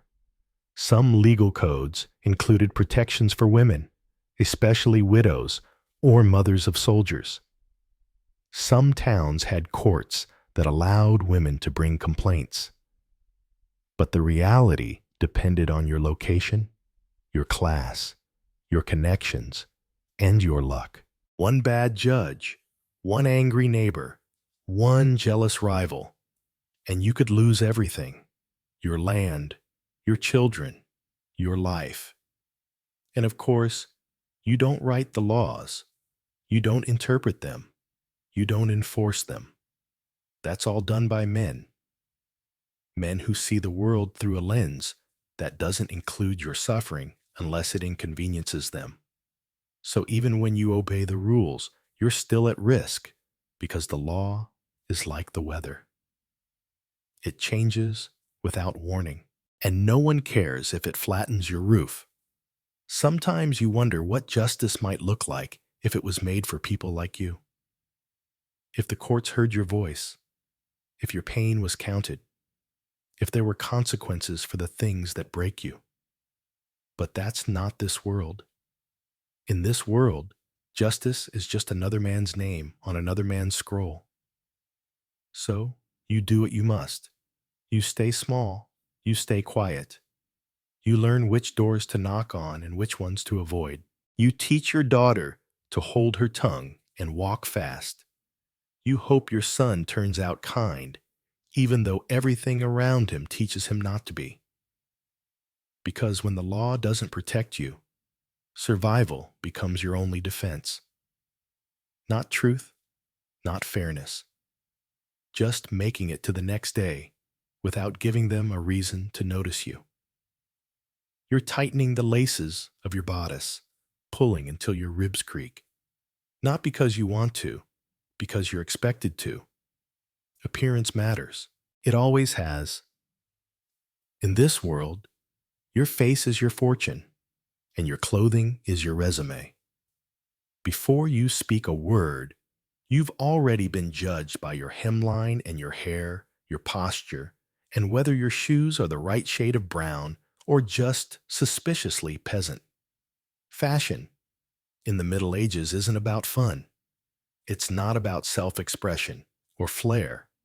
It's about class, obedience, and knowing your place.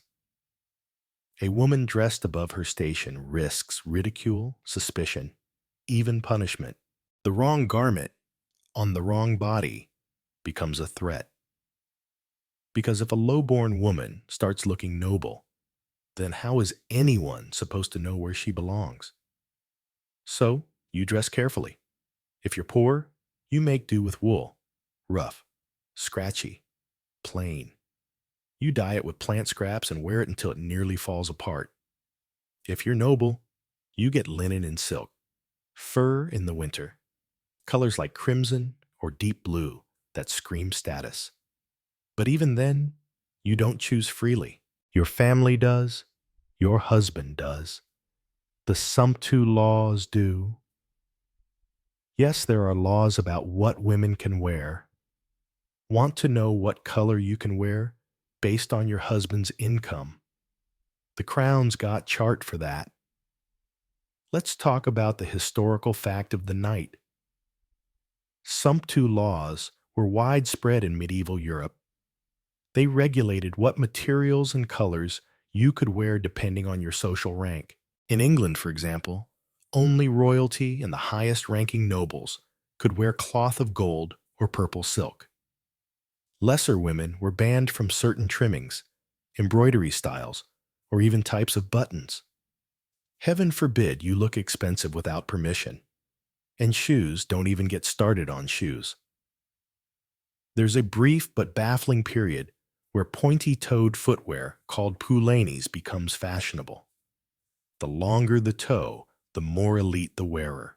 Some noble women hobble around with toes so long, they need to be tied up with tiny chains to avoid tripping. Meanwhile, you're probably barefoot, stepping over dung, and praying you don't get hookworm. Fashion, the great divider. But it's not just what you wear. So we wear, it's how you wear it. Are you modest, covered, veiled?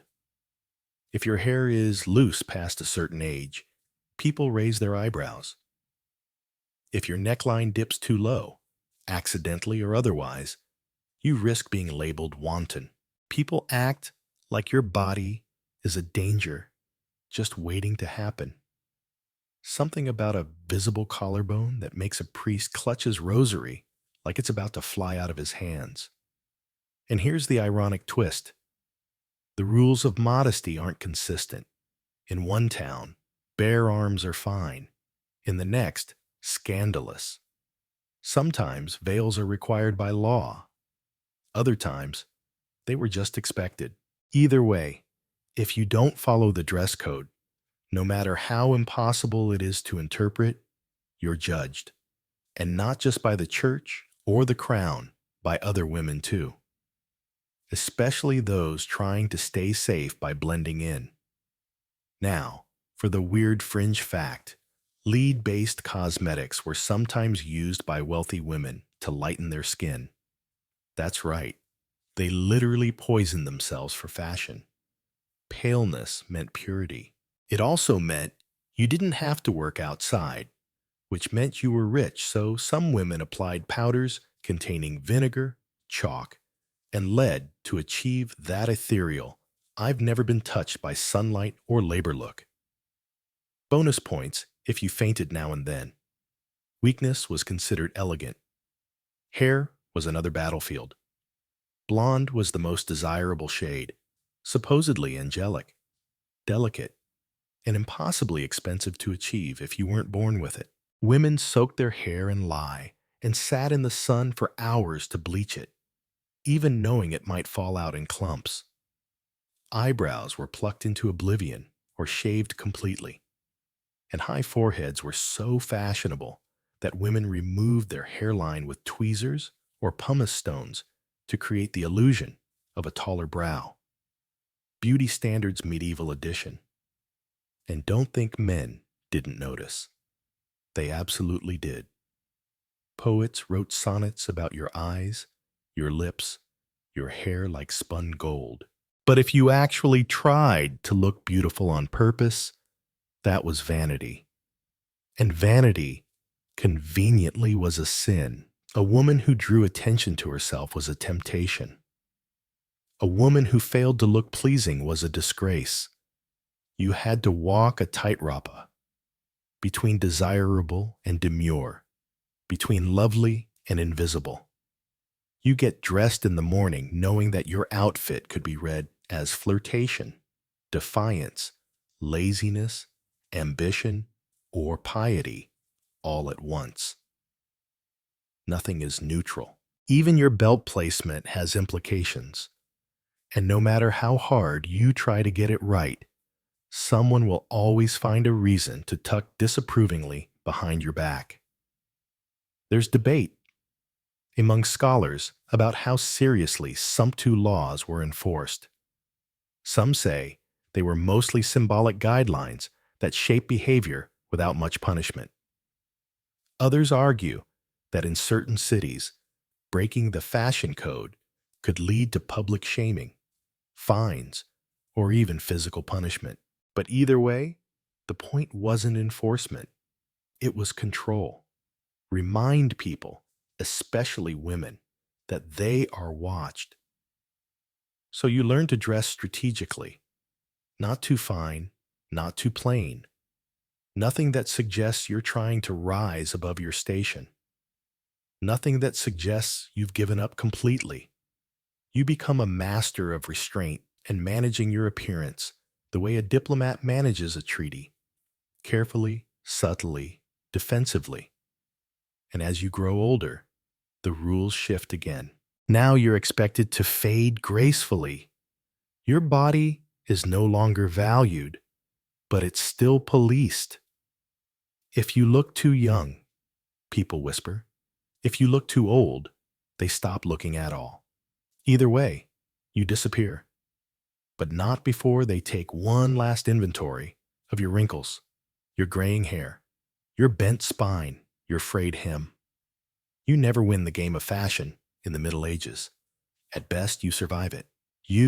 At worst, it becomes one more reason for the world to crush you under its heel and say, she brought it on herself.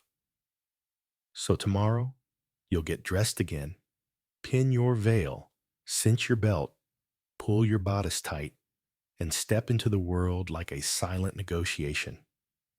Not because you believe in the rules, but because you know the cost of breaking them. You catch your reflection in a pool of rainwater, distorted, rippling, barely there, still ill. You pause. You're trying to see yourself the way others see you. But it's hard when their expectations are always shifting, always narrowing. Being a woman in the Middle Ages means you are above all else, an image constructed, judged, picked apart. You're told what to look like, how to carry yourself, where to stand, when to smile. But nowhere along the line are you ever asked how it feels to live inside that image. Beauty in your world isn't a bonus, it's a burden. It's not about self-expression or identity. It's a form of moral performance. You're expected to be pale, but not sickly, plump, but not idle, youthful, but not flirtatious, clean, but not vain. It's like being trapped in a portrait someone else is constantly painting over, telling you you're wrong before you even know what you're supposed to be. Your body is not your own. It's public property, a canvas for religious judgment, male fantasy, and communal scrutiny. You're not beautiful for yourself. You're beautiful for your husband, for your father's reputation, for the town's peace of mind. And if you're not beautiful, that too is seen as your fault. Ugly women are punished. Beautiful women are punished. Everyone loses. Let's dig into the historical fact early. Medieval beauty standards prized light skin, high for high foreheads, small features, and soft rounded bodies. Though the specifics shifted with region and time, the emphasis was always the same. The woman's beauty was seen as a reflection of her morality and status. If you were pale and delicate, it meant you didn't labor in the fields. If you had fine hair and dainty fingers, it meant you were modest and well-bred. Inner virtue was measured by outer appearance, and that metric was always rigged. Sound exhausting? It is. And yet you try to conform, not because you believe in the system, but because the consequences of not conforming are worse. Or if you're too loud, you're a shrew. Too plain, you're overlooked. Too confident, you're dangerous. Too attractive, you're suspicious. There's no winning face to wear, only faces to avoid. So you scrape your skin with rough cloth to make it paler. You rub vinegar on your cheeks to flush them. You darken your eyelashes with soot and olive oil. You pluck your eyebrows until they're little more than a memory, and you widen your forehead with a razor because someone somewhere decided that looking vaguely alien made you more noble. All while pretending it's not for attention, just for God, for duty, for decency. Fringe fact time. In parts of medieval Italy, women used belladonna, deadly nightshade, to dilate their pupils and give them a wide-eyed, innocent look. Just a drop or two in the eyes. Never mind the blurred vision, the burning, or the possibility of going blind. As long as you looked like a living painting of Mary, you were winning. Except you're not. Because these beauty standards are rigged against your survival. They punish aging like a crime. Wrinkles are a sin. Gray hair is failure. Failure. Sagging skin is shame. If you're a mother, you're supposed to look like you never gave birth. If you're married, you're supposed to stay forever young. And if you don't, you become invisible, or worse, pied. And beauty is always tethered to virtue. If you're attractive, you're a temptation, a risk to the community's spiritual health. Priests preach about your dangerous curves. Scholars write about how a woman's beauty can poison the minds of men. There are actual manuals for monks on how to avoid lustful thoughts when faced with female temptresses, a category that includes literally every woman over the age of 12. You're not a person. You're a test. And if a man sins because he looked at you, that's on you. You wore the wrong color. Your sleeve slipped. You laughed too freely. You existed in a way that drew his eye. Never mind what you intended. Intention means nothing when you're a walking moral hazard. So what do? You shrink yourself. You lower your gaze. You learn to read a room faster than you learn to read scripture. You smile just enough to appear pleasant, Not enough to appear eager. You speak softly, but clearly, unless you're in a setting where speaking at all would be taken as arrogance. You age quietly, hide flaws under powder, and keep your pain tucked behind your teeth. There's ongoing scholarly debate about how widespread or rigid these beauty ideals really were. Some argue that most rural women simply didn't have the means or time to worry about these things. Survival trumped aesthetics. Others argue that while fashion might have varied, the pressure to conform to someone's vision of feminine virtue was universal. Whether you were rich or poor, peasant or princess, someone was always watching you and measuring your worth in cheekbones and humility. And if you ever dare to push back, if you cut your hair short, refuse a veil, walk boldly into a space meant for men, expect backlash, not just gossip, not just disapproval, actual consequences. You might be scolded, excommunicated, even accused of sorcery, because nonconformity isn't just unattractive, it's unholy. Still, there are moments, small, private ones. You catch yourself in that same pool of rainwater and think, I'm not ugly, I'm just tired. You remember how your daughter touches your face with awe? Or how the midwife once called your is wolf eyes.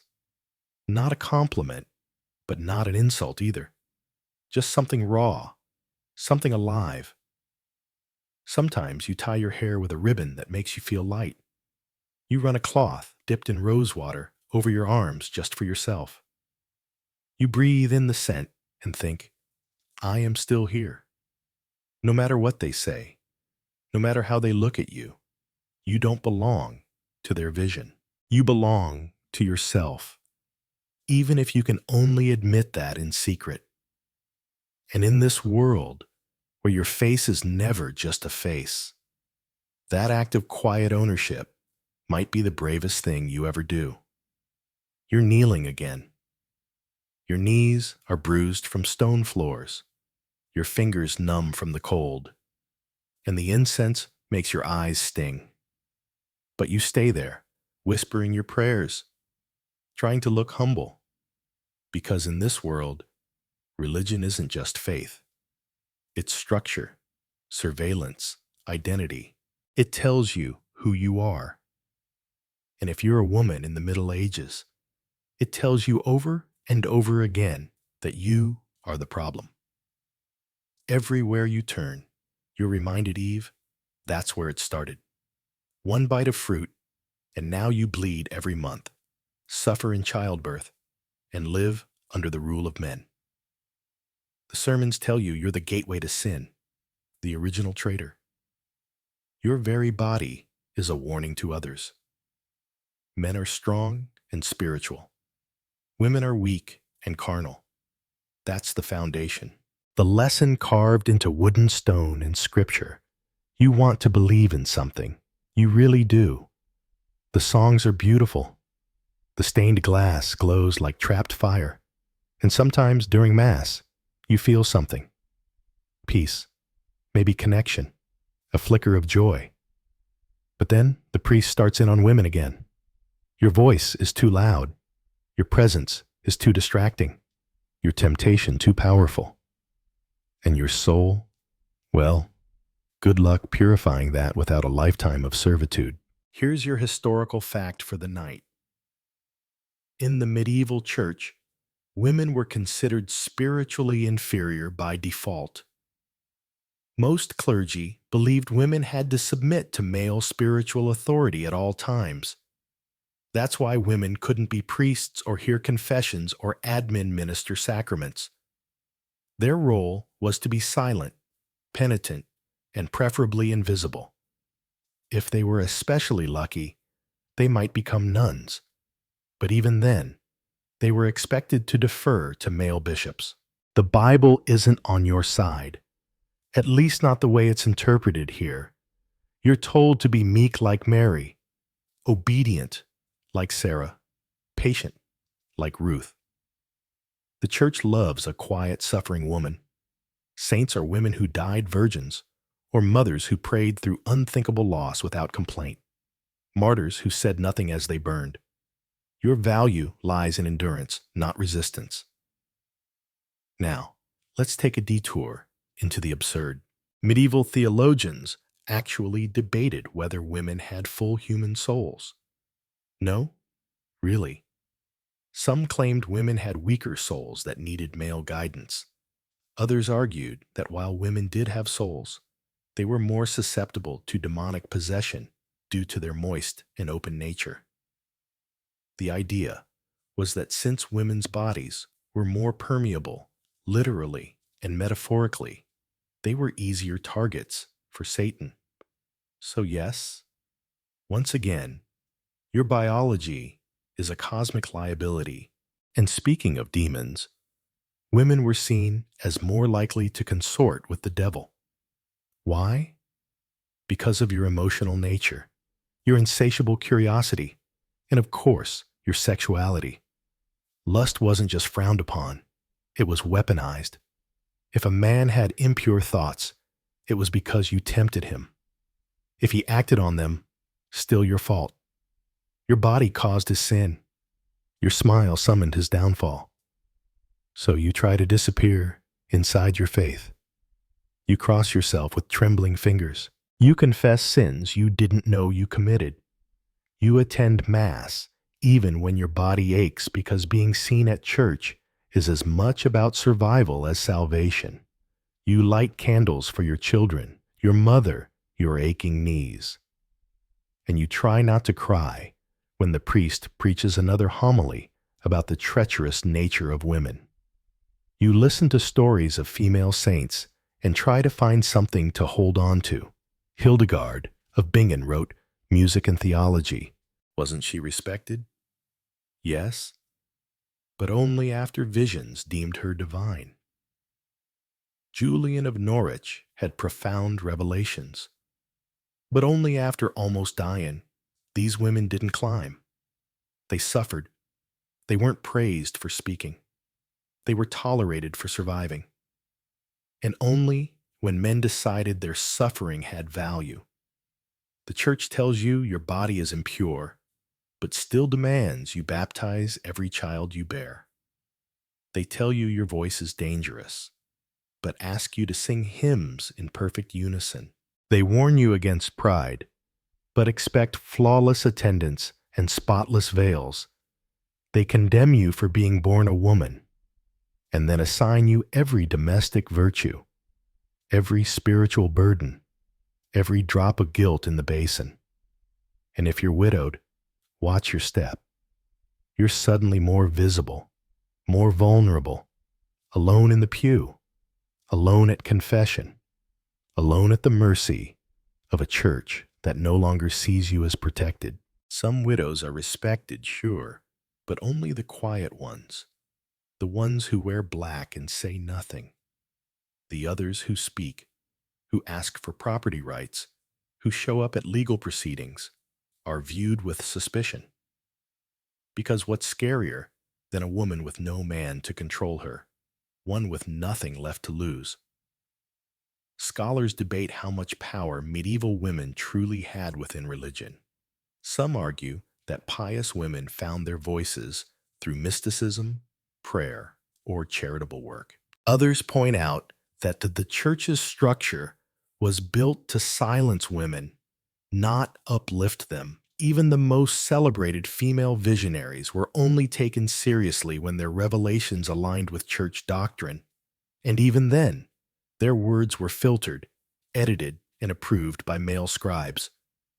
Still, you cling to the scraps of comfort religion offers, the quiet of the chapel, the hush of prayers in a cold room, the feel of candle wax on your fingers as you offer another silent plea for health, for protection, for mercy. You press your forehead to the stone and beg, not for miracles, but for permission to keep breathing. And maybe that's faith, or maybe it's just survival with a halo on it. But you kneel again tomorrow, because if you don't, someone will ask why. And the last thing you need is another reason for people to question your virtue. So you bow your head, fold your hands, and whisper the only words you're allowed to say aloud: Lord, have mercy on me, a woman. He's dead, just like that. One moment, he's coughing over the porridge. The next, he's slumped in the chair, eyes open, but seeing nothing. Your husband, your provider, your captor, your shadow. He's again.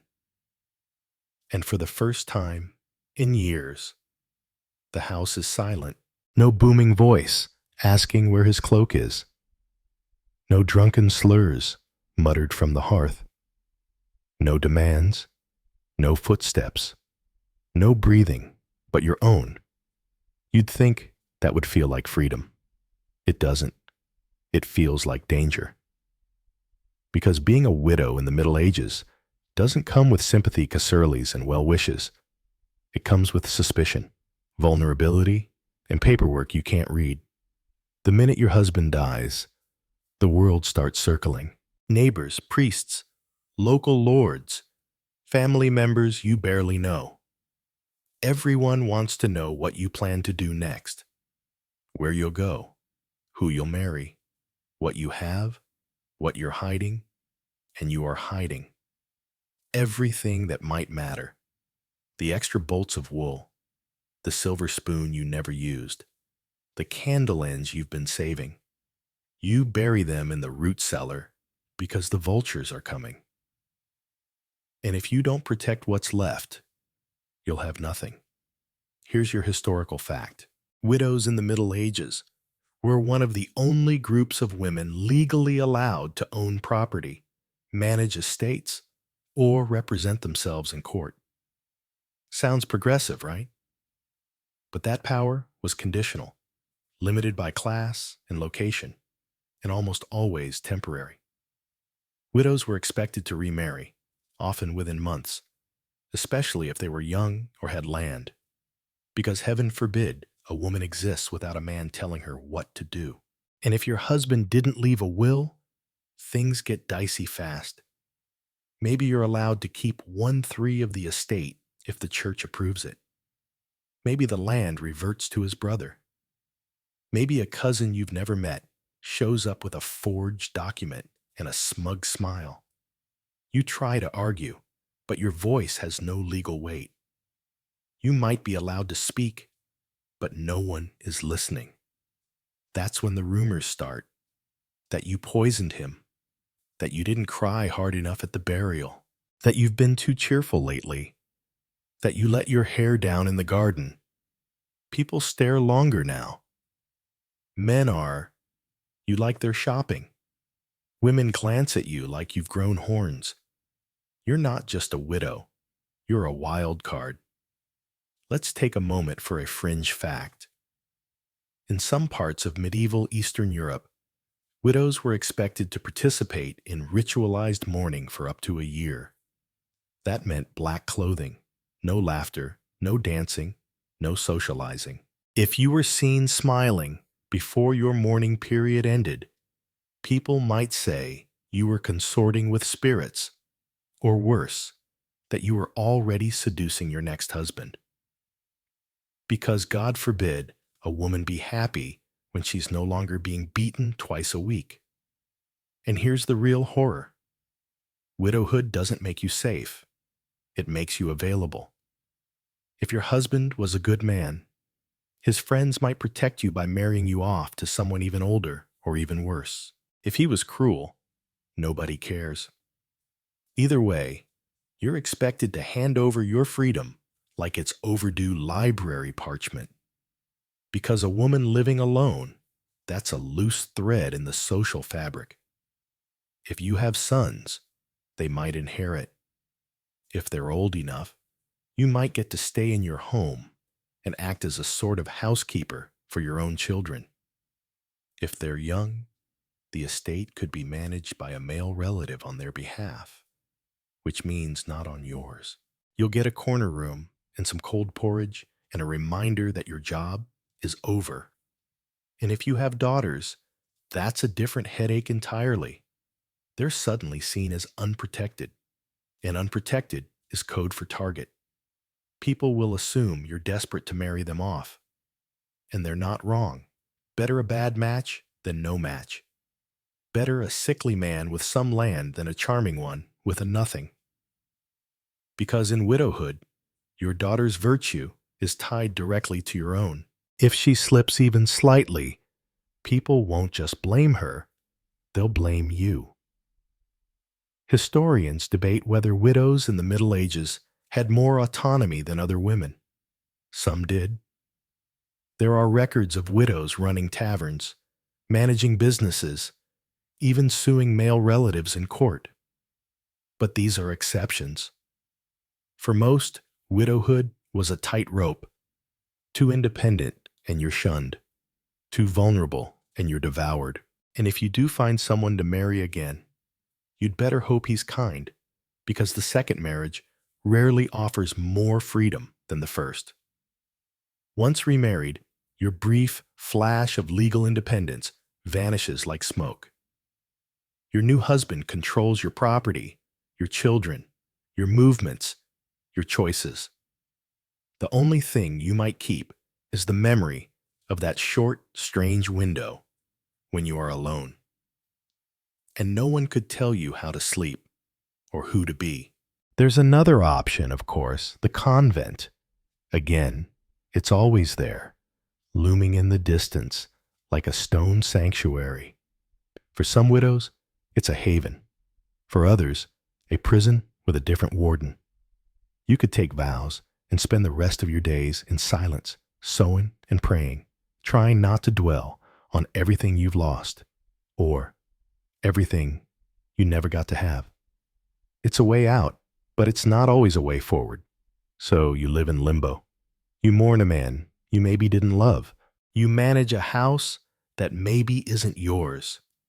You try to plan for a future that might vanish the moment another man signs a scroll. And you keep your head down because one misstep, one wrong word, one smirk, one open window on the wrong day, and they'll remind you that your status was never about your strength. It was about who you were attached to. And now that attachment is gone. You thought widowhood might be a beginning? It isn't. It's just a different kind of trap, painted in black and whispered through half-closed doors. You're not a wife. You're not a maid. You're not a mother whose children are still small enough to hold. You're something else. Something the world doesn't know what to do with. And that makes you dangerous. You don't appear in the storybooks. Not really. If you do, it's as a footnote. His wife? A servant. A local woman. No name, no age, no detail beyond your function in a man's plotline. You're the background, the flicker of a figure, carrying a picture in a tapestry, a faint ink smudge beside a knight's name in a family tree, the one who kept the household while the men rode off to be remembered. And when you die, your name fades faster than your body. History doesn't preserve you. It brushes past you like you were never there. You know you existed. You remember the feel of coarse linen on your skin, the ache in your hands from kneading dough, the sound of your baby's cry in the middle of the night. But none of that gets written down. There's no parchment for your pain, no monument to your survival. Unless you're royalty or scandalous or holy in just the right way, your life becomes compost for the great gilded stories of men. Let's get into tonight's historical fact. Most surviving medieval documents were written by and for men. Legal codes, property records, chronicles, sermons. Women's names appear mostly in baptism registers, marriage contracts, and death notices. That's it. If you wanted to leave a mark, you had to be wealthy, exceptional, or very, very obedient. And even then, the scribes might forget you had thoughts of your own. The manuscripts survive, the ink fades, but the script endures. Yet rarely does it mention the woman who copied it, the nun who illuminated the page in gold, the servant girl who swept the floor of the scriptorium, the woman who raised the boy who wrote the history. You're everywhere in the past, just never visible. And it's not just that your name's missing. It's your voice, the thoughts you whispered to yourself in the dark, the arguments you bit back during supper, the jokes you shared with your friend while donning socks. All of it gone. Because to the people who wrote history, those thoughts weren't worth recording.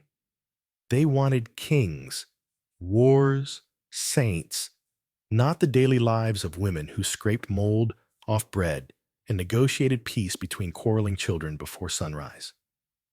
Some scholars try to reconstruct you from scraps, court records, wills, letters. They find glimpses.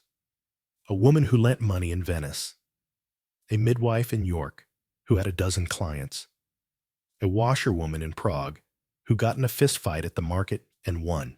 Little pieces, like broken pottery. They try to piece you together, but most of you is missing. Now, here's a fringe fact that's both sweet and slightly tragic. In some monastic cookbooks, women's notes appear in the margins. Tiny handwritten aids about how to fix a recipe or substitute ingredients when the beets are rotting again. These weren't the official authors. They were the cooks, the sisters, the ones doing the real work.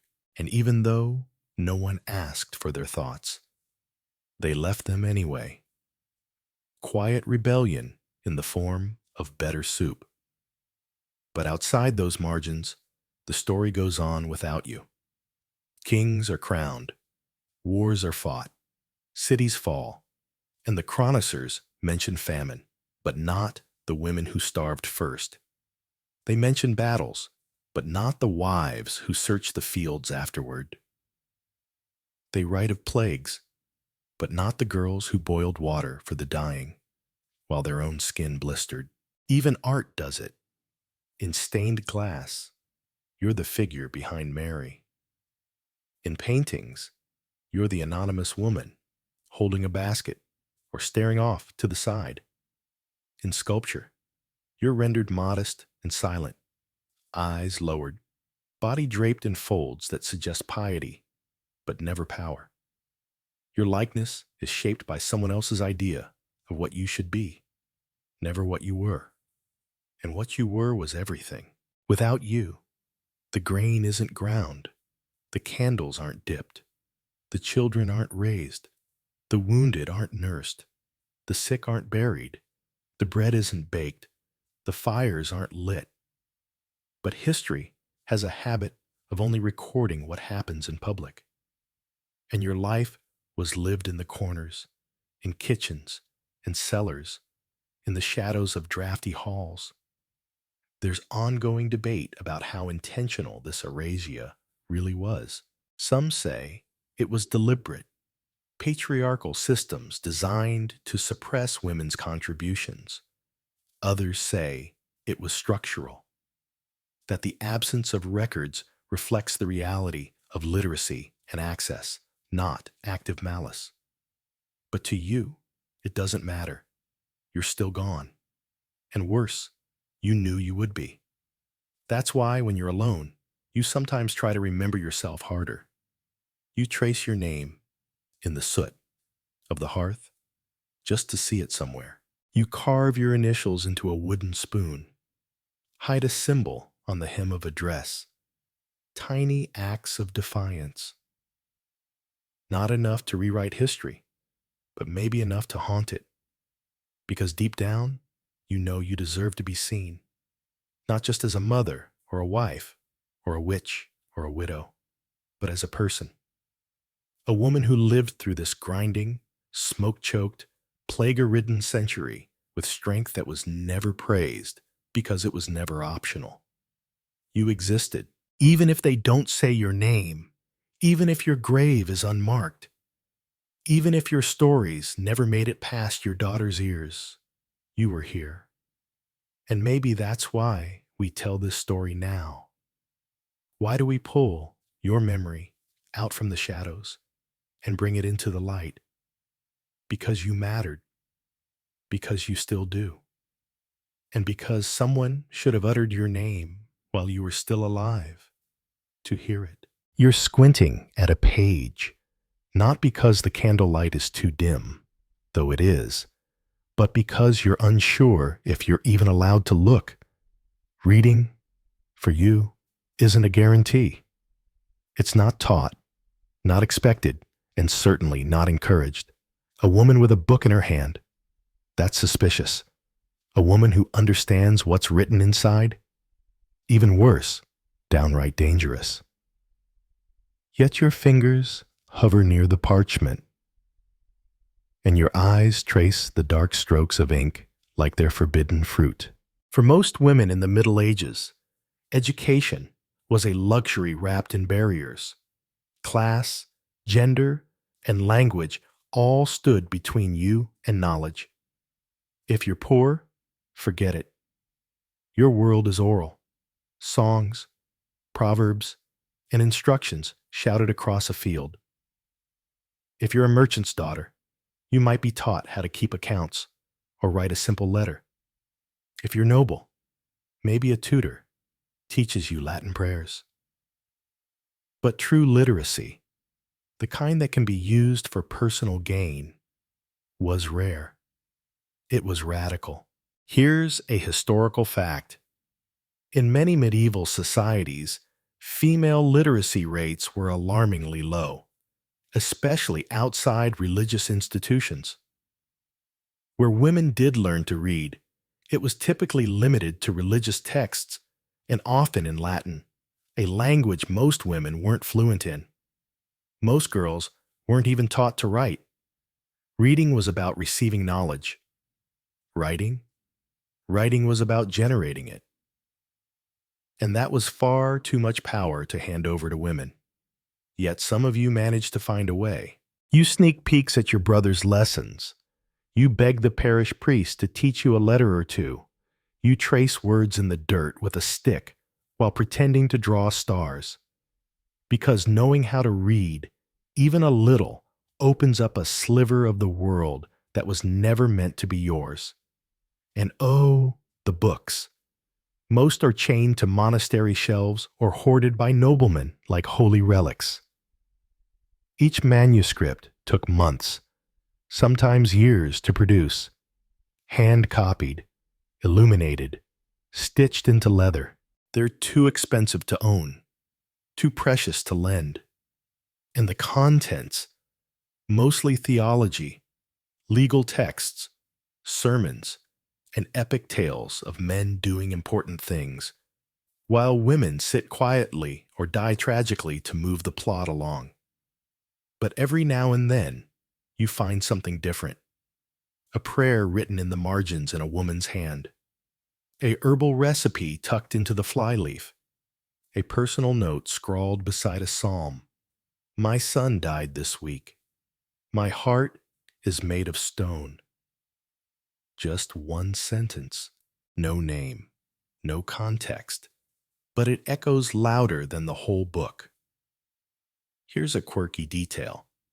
Some medieval books included girdle bindings, covers with long fabric tails that women could tie around their waists and wear beneath their gowns.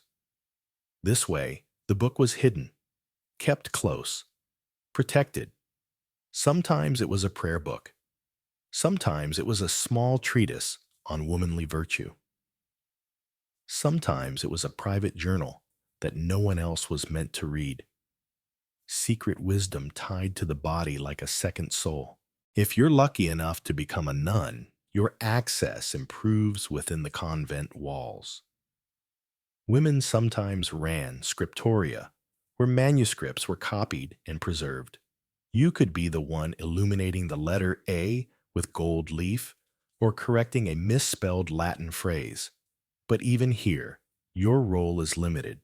You're copying texts written by men, chosen by men, preserved for men. Your own thoughts remain unrecorded unless you dare to sneak them into the margins. Scholars still debate how widespread female literacy really was. Some point to household inventories listing prayer books for the lady. Others note the number of anonymous poems, letters, and songs clearly written by women, even if the names were lost or erased. There were educated women, yes, but were they the exception or the tip of an undocumented iceberg? What's clear is that education came with risk. A woman who reads too much is unnatural. A woman who writes? That's terrifying. Because writing means permanence. It means self-expression. It means refusing to disappear. You put ink to parchment, and suddenly your thoughts live longer than your body. That's not supposed to happen. Not for someone like you. But maybe you write anyway, at night, by the flickering candlelight, in the margins of your husband's Bible or the back of a grain ledger.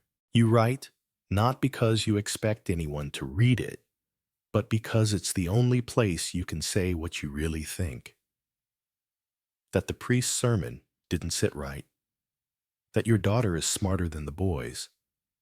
That you dreamed of another life once, and sometimes still do. You write, even knowing the risks, knowing someone might find it and laugh, or worse, report you. That the ink itself could betray you. Your pen scratches could be deemed vanity or rebellion.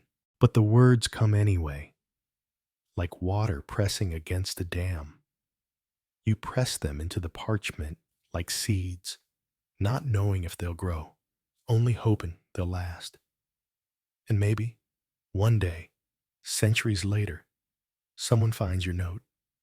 Someone reading a dusty book in a library on the other side of the world. They see your handwriting, crooked and careful, and pause. They tilt the page to the light. They read your words. And in that moment, you are not forgotten. You are not erased. You are known, not because a man wrote you into a story, but because you wrote yourself into the silence and made it sing. Your body has never belonged to you. Not once.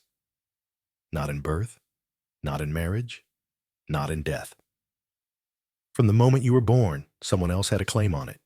Your father, your priest, your husband, your midwife, your lord.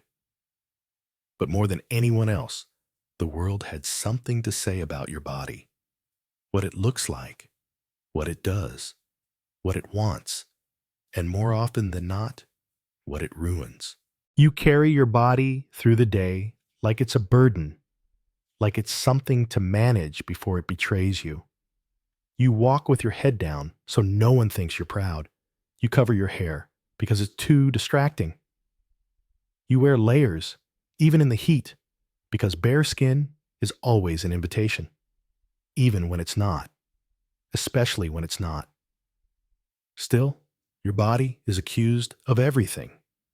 Lust, sin, sickness. The reason men can't control themselves. The cause of storms, failed harvests, even war. There are sermons blaming women for plagues, songs that liken your hips to snares, your lips to traps, your gaze to a poisoned blade. You start to believe it, sometimes, that simply existing is dangerous. Tonight's historical fact might not surprise you, but it still stings. During the Black Death in the 14th century, many communities blamed women, specifically older women and healers, for spreading the disease. They were accused of poisoning wells, communing with demons, or carrying disease in their unclean bodies. Even though the actual causes of the plague were completely unknown, women's bodies became the scapegoat. Again, you learn early that your health isn't yours to speak of. Too much bleeding? Keep quiet. Pain during childbirth? Bear it in silence. Miscarriage? You must have sinned. Illness? probably brought on by impure thoughts or a failure to confess. The priests say your suffering is sacred. The doctors say it's hysteria. Either way, you're not the expert on your own body. And don't even try to explain how you feel. The prevailing medical theory, the four humors, says that women are cold and wet by nature. That means you're more emotional, more fragile, more changeable. It also means you're to blame for most of your own ailments. Too much black bile? That's why you're melancholic. Too much phlegm? No wonder you're slow and sad. Too much yellow bile? Must be your nagging, fiery temper. They have an excuse for everything you feel, except truth. Here's your fringe fact. In several medieval medical texts, it was claimed that the womb could literally wander around your body, bumping into organs and causing madness. Yes, again with the wandering womb. A woman might feel faint, sad, or unruly, and the diagnosis would be your uterus is lost. Treatments included smoke, heat, prayers, or in some cases, getting married and settling it with regular intercourse. Because what better cure for a misbehaving body than surrendering it to a man? And if something seriously goes wrong, if your body becomes inconvenient, too sick, too loud, too angry, people start looking for explanations beyond medicine. You might be accused of harboring a demon. Maybe you're possessed or cursed. Or maybe God is punishing you for pride, vanity, ambition. Because ambition in a woman is an infection, and the cure is silence. So you adjust, you minimize, you wrap yourself smaller, you speak less, you make yourself softer, gentler, easier to ignore. But no matter what you do, your body still makes people uncomfortable. If it's too attractive, it's a threat. If it's too aged, it's a burden. If it's injured, it's your fault. There's no right way to exist. You're always too much or not enough. And the worst part? You can't leave it. You live here. You are this body. You wash it, clothe it, feed it, bleed in it, birth in it, ache in it. And all the while, you're told it's not really yours.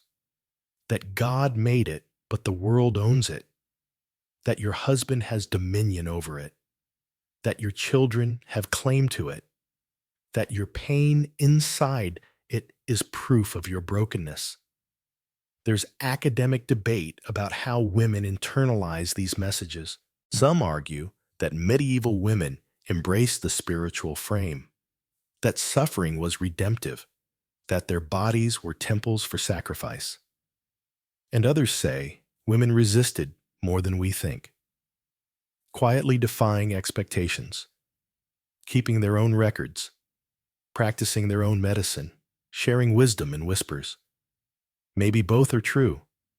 Maybe you spend your whole life torn between shame and defiance. Because you do know things about your body. You know when something's wrong before anyone else does. You know how to treat a fever with sage. You know how to ease a cough with honey and thyme. You know how to survive 10 pregnancies and walk the next day. You know how to kneel with cracked knees and still rise when someone needs you. That knowledge, it's real, it's power, but it's not the kind that gets written in books. So you pass it on to your daughters, to your neighbors, in kitchens, in fields, in the margins of your daily life. You teach by doing, by surviving. You build a hidden legacy of knowledge, one the world pretends doesn't exist because it didn't come from a man with a quill. You carry that legacy in your scars, in your calluses, in your knowing glances when someone younger asks, "Is this normal?" You nod. You touch their hand. You say, "It is. You are." And for a moment, the shame lifts. because someone sees them, because someone saw you. Your body is not cursed. Your body is not weak. Your body is not a sin waiting to happen. It's a miracle they never bothered to understand. You keep your voice low. You always have. You learned early that a woman's voice isn't just something to be heard. It's something to be judged, controlled, feared, or punished. Say too much and you're gossiping. Say too little and you're hiding something. Say it wrong. Say it loud.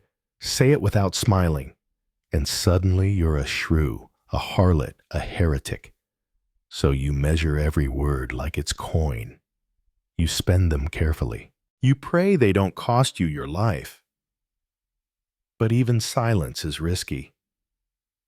Stay quiet while something happens. While a neighbor's child starves. While the priest skims from the collection. While your husband drinks too deeply and roars in the street, and they'll say you're complicit. Or worse, you must have known. You must have whispered it. Because women always whisper, don't they? That's what they say.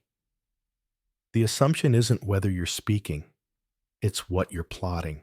And that's where the real nightmare begins. The power of accusation. Speak up, that's dangerous. Speak truth, that's worse. You say what no one wants to admit about how unfair things are, about who's hurting who, about what you saw in the forest last night. And suddenly, people look at you differently, like you've got teeth instead of a tongue, like you might grow claws. Next, let's hit tonight's historical fact.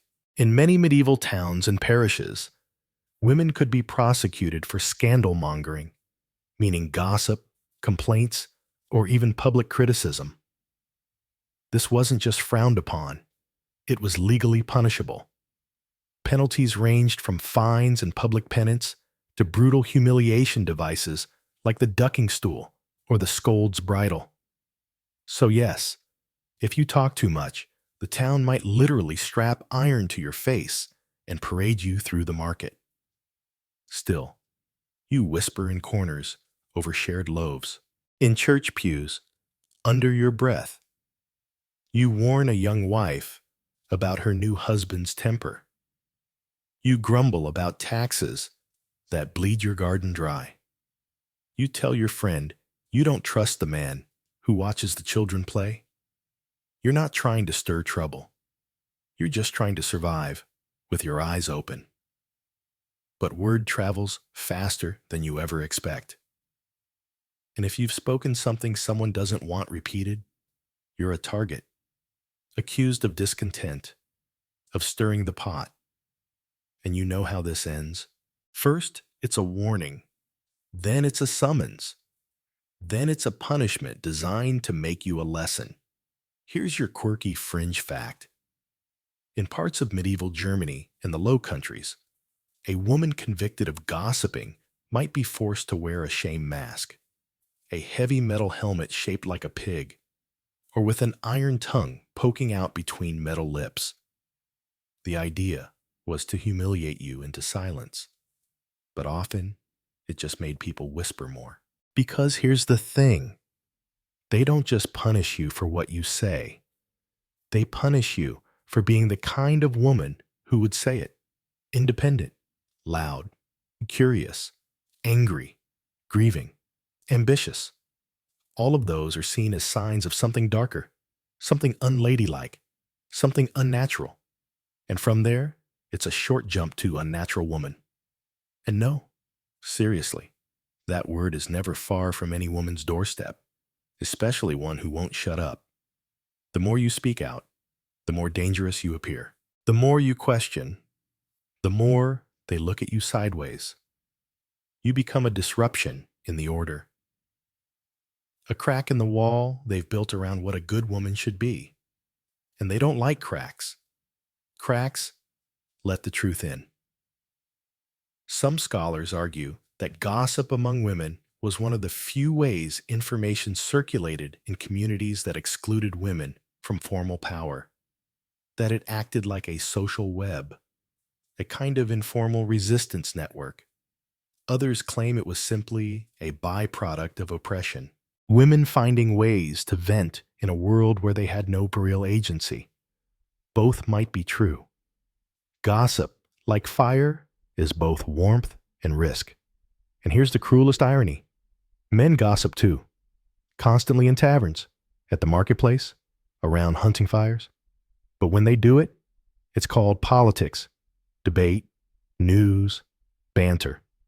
When you do it, it's a threat to morality and order. So you learn to live with the tension. You learn to mask honesty and pleasantries. You trade secrets and bread loaves and glances and caution. You make your thoughts small enough to hide, but sharp enough to survive. You do what women have always done. You communicate in a language built of looks, silences, and words that carry double meanings. But some days, you want to shout. You want to stand in the village square and scream until someone listens.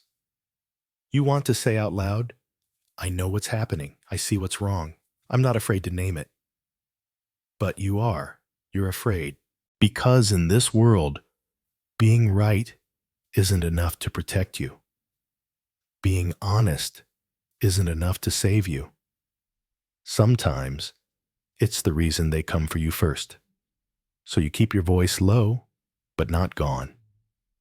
You pass what you know to the next woman. You tuck it into lullabies, recipe tips, and warnings hidden inside compliments. You teach your daughters to listen carefully, to speak wisely, to know when to hold their tongues and when to risk it all.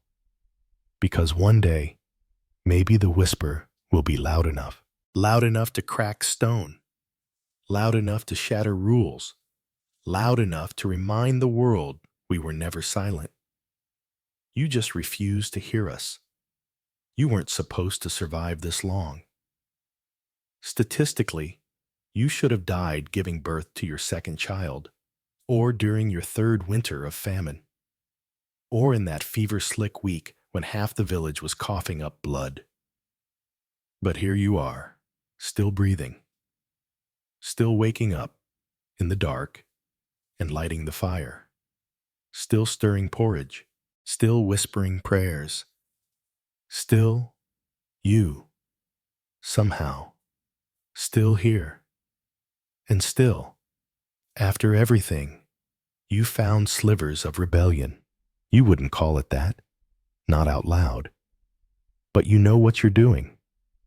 Every time you question a priest under your breath, every time you take a different route to the well just to have 5 quiet minutes, every time you pass advice to another woman about herbs, about men, about pain, that's resistance, even if it's quiet, even if it's dressed in an apron and spoken in a whisper.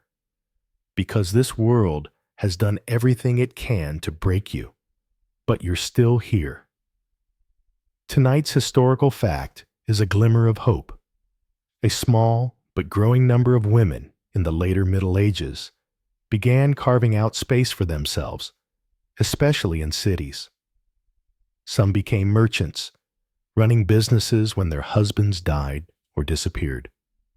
Others formed guilds or informal collectives. In some places, midwives and healers became respected experts, even if the church sided against them. These women didn't lead armies or write books of law, but they built survival into their own kind of empire, the empire of daily life. And here's what the history books don't always capture: the way these women helped each other, quietly, fiercely, without ceremony or credit. A neighbor shows up with a bundle of garlic and a promise not to tell. A friend covers for you while you cry behind the barn.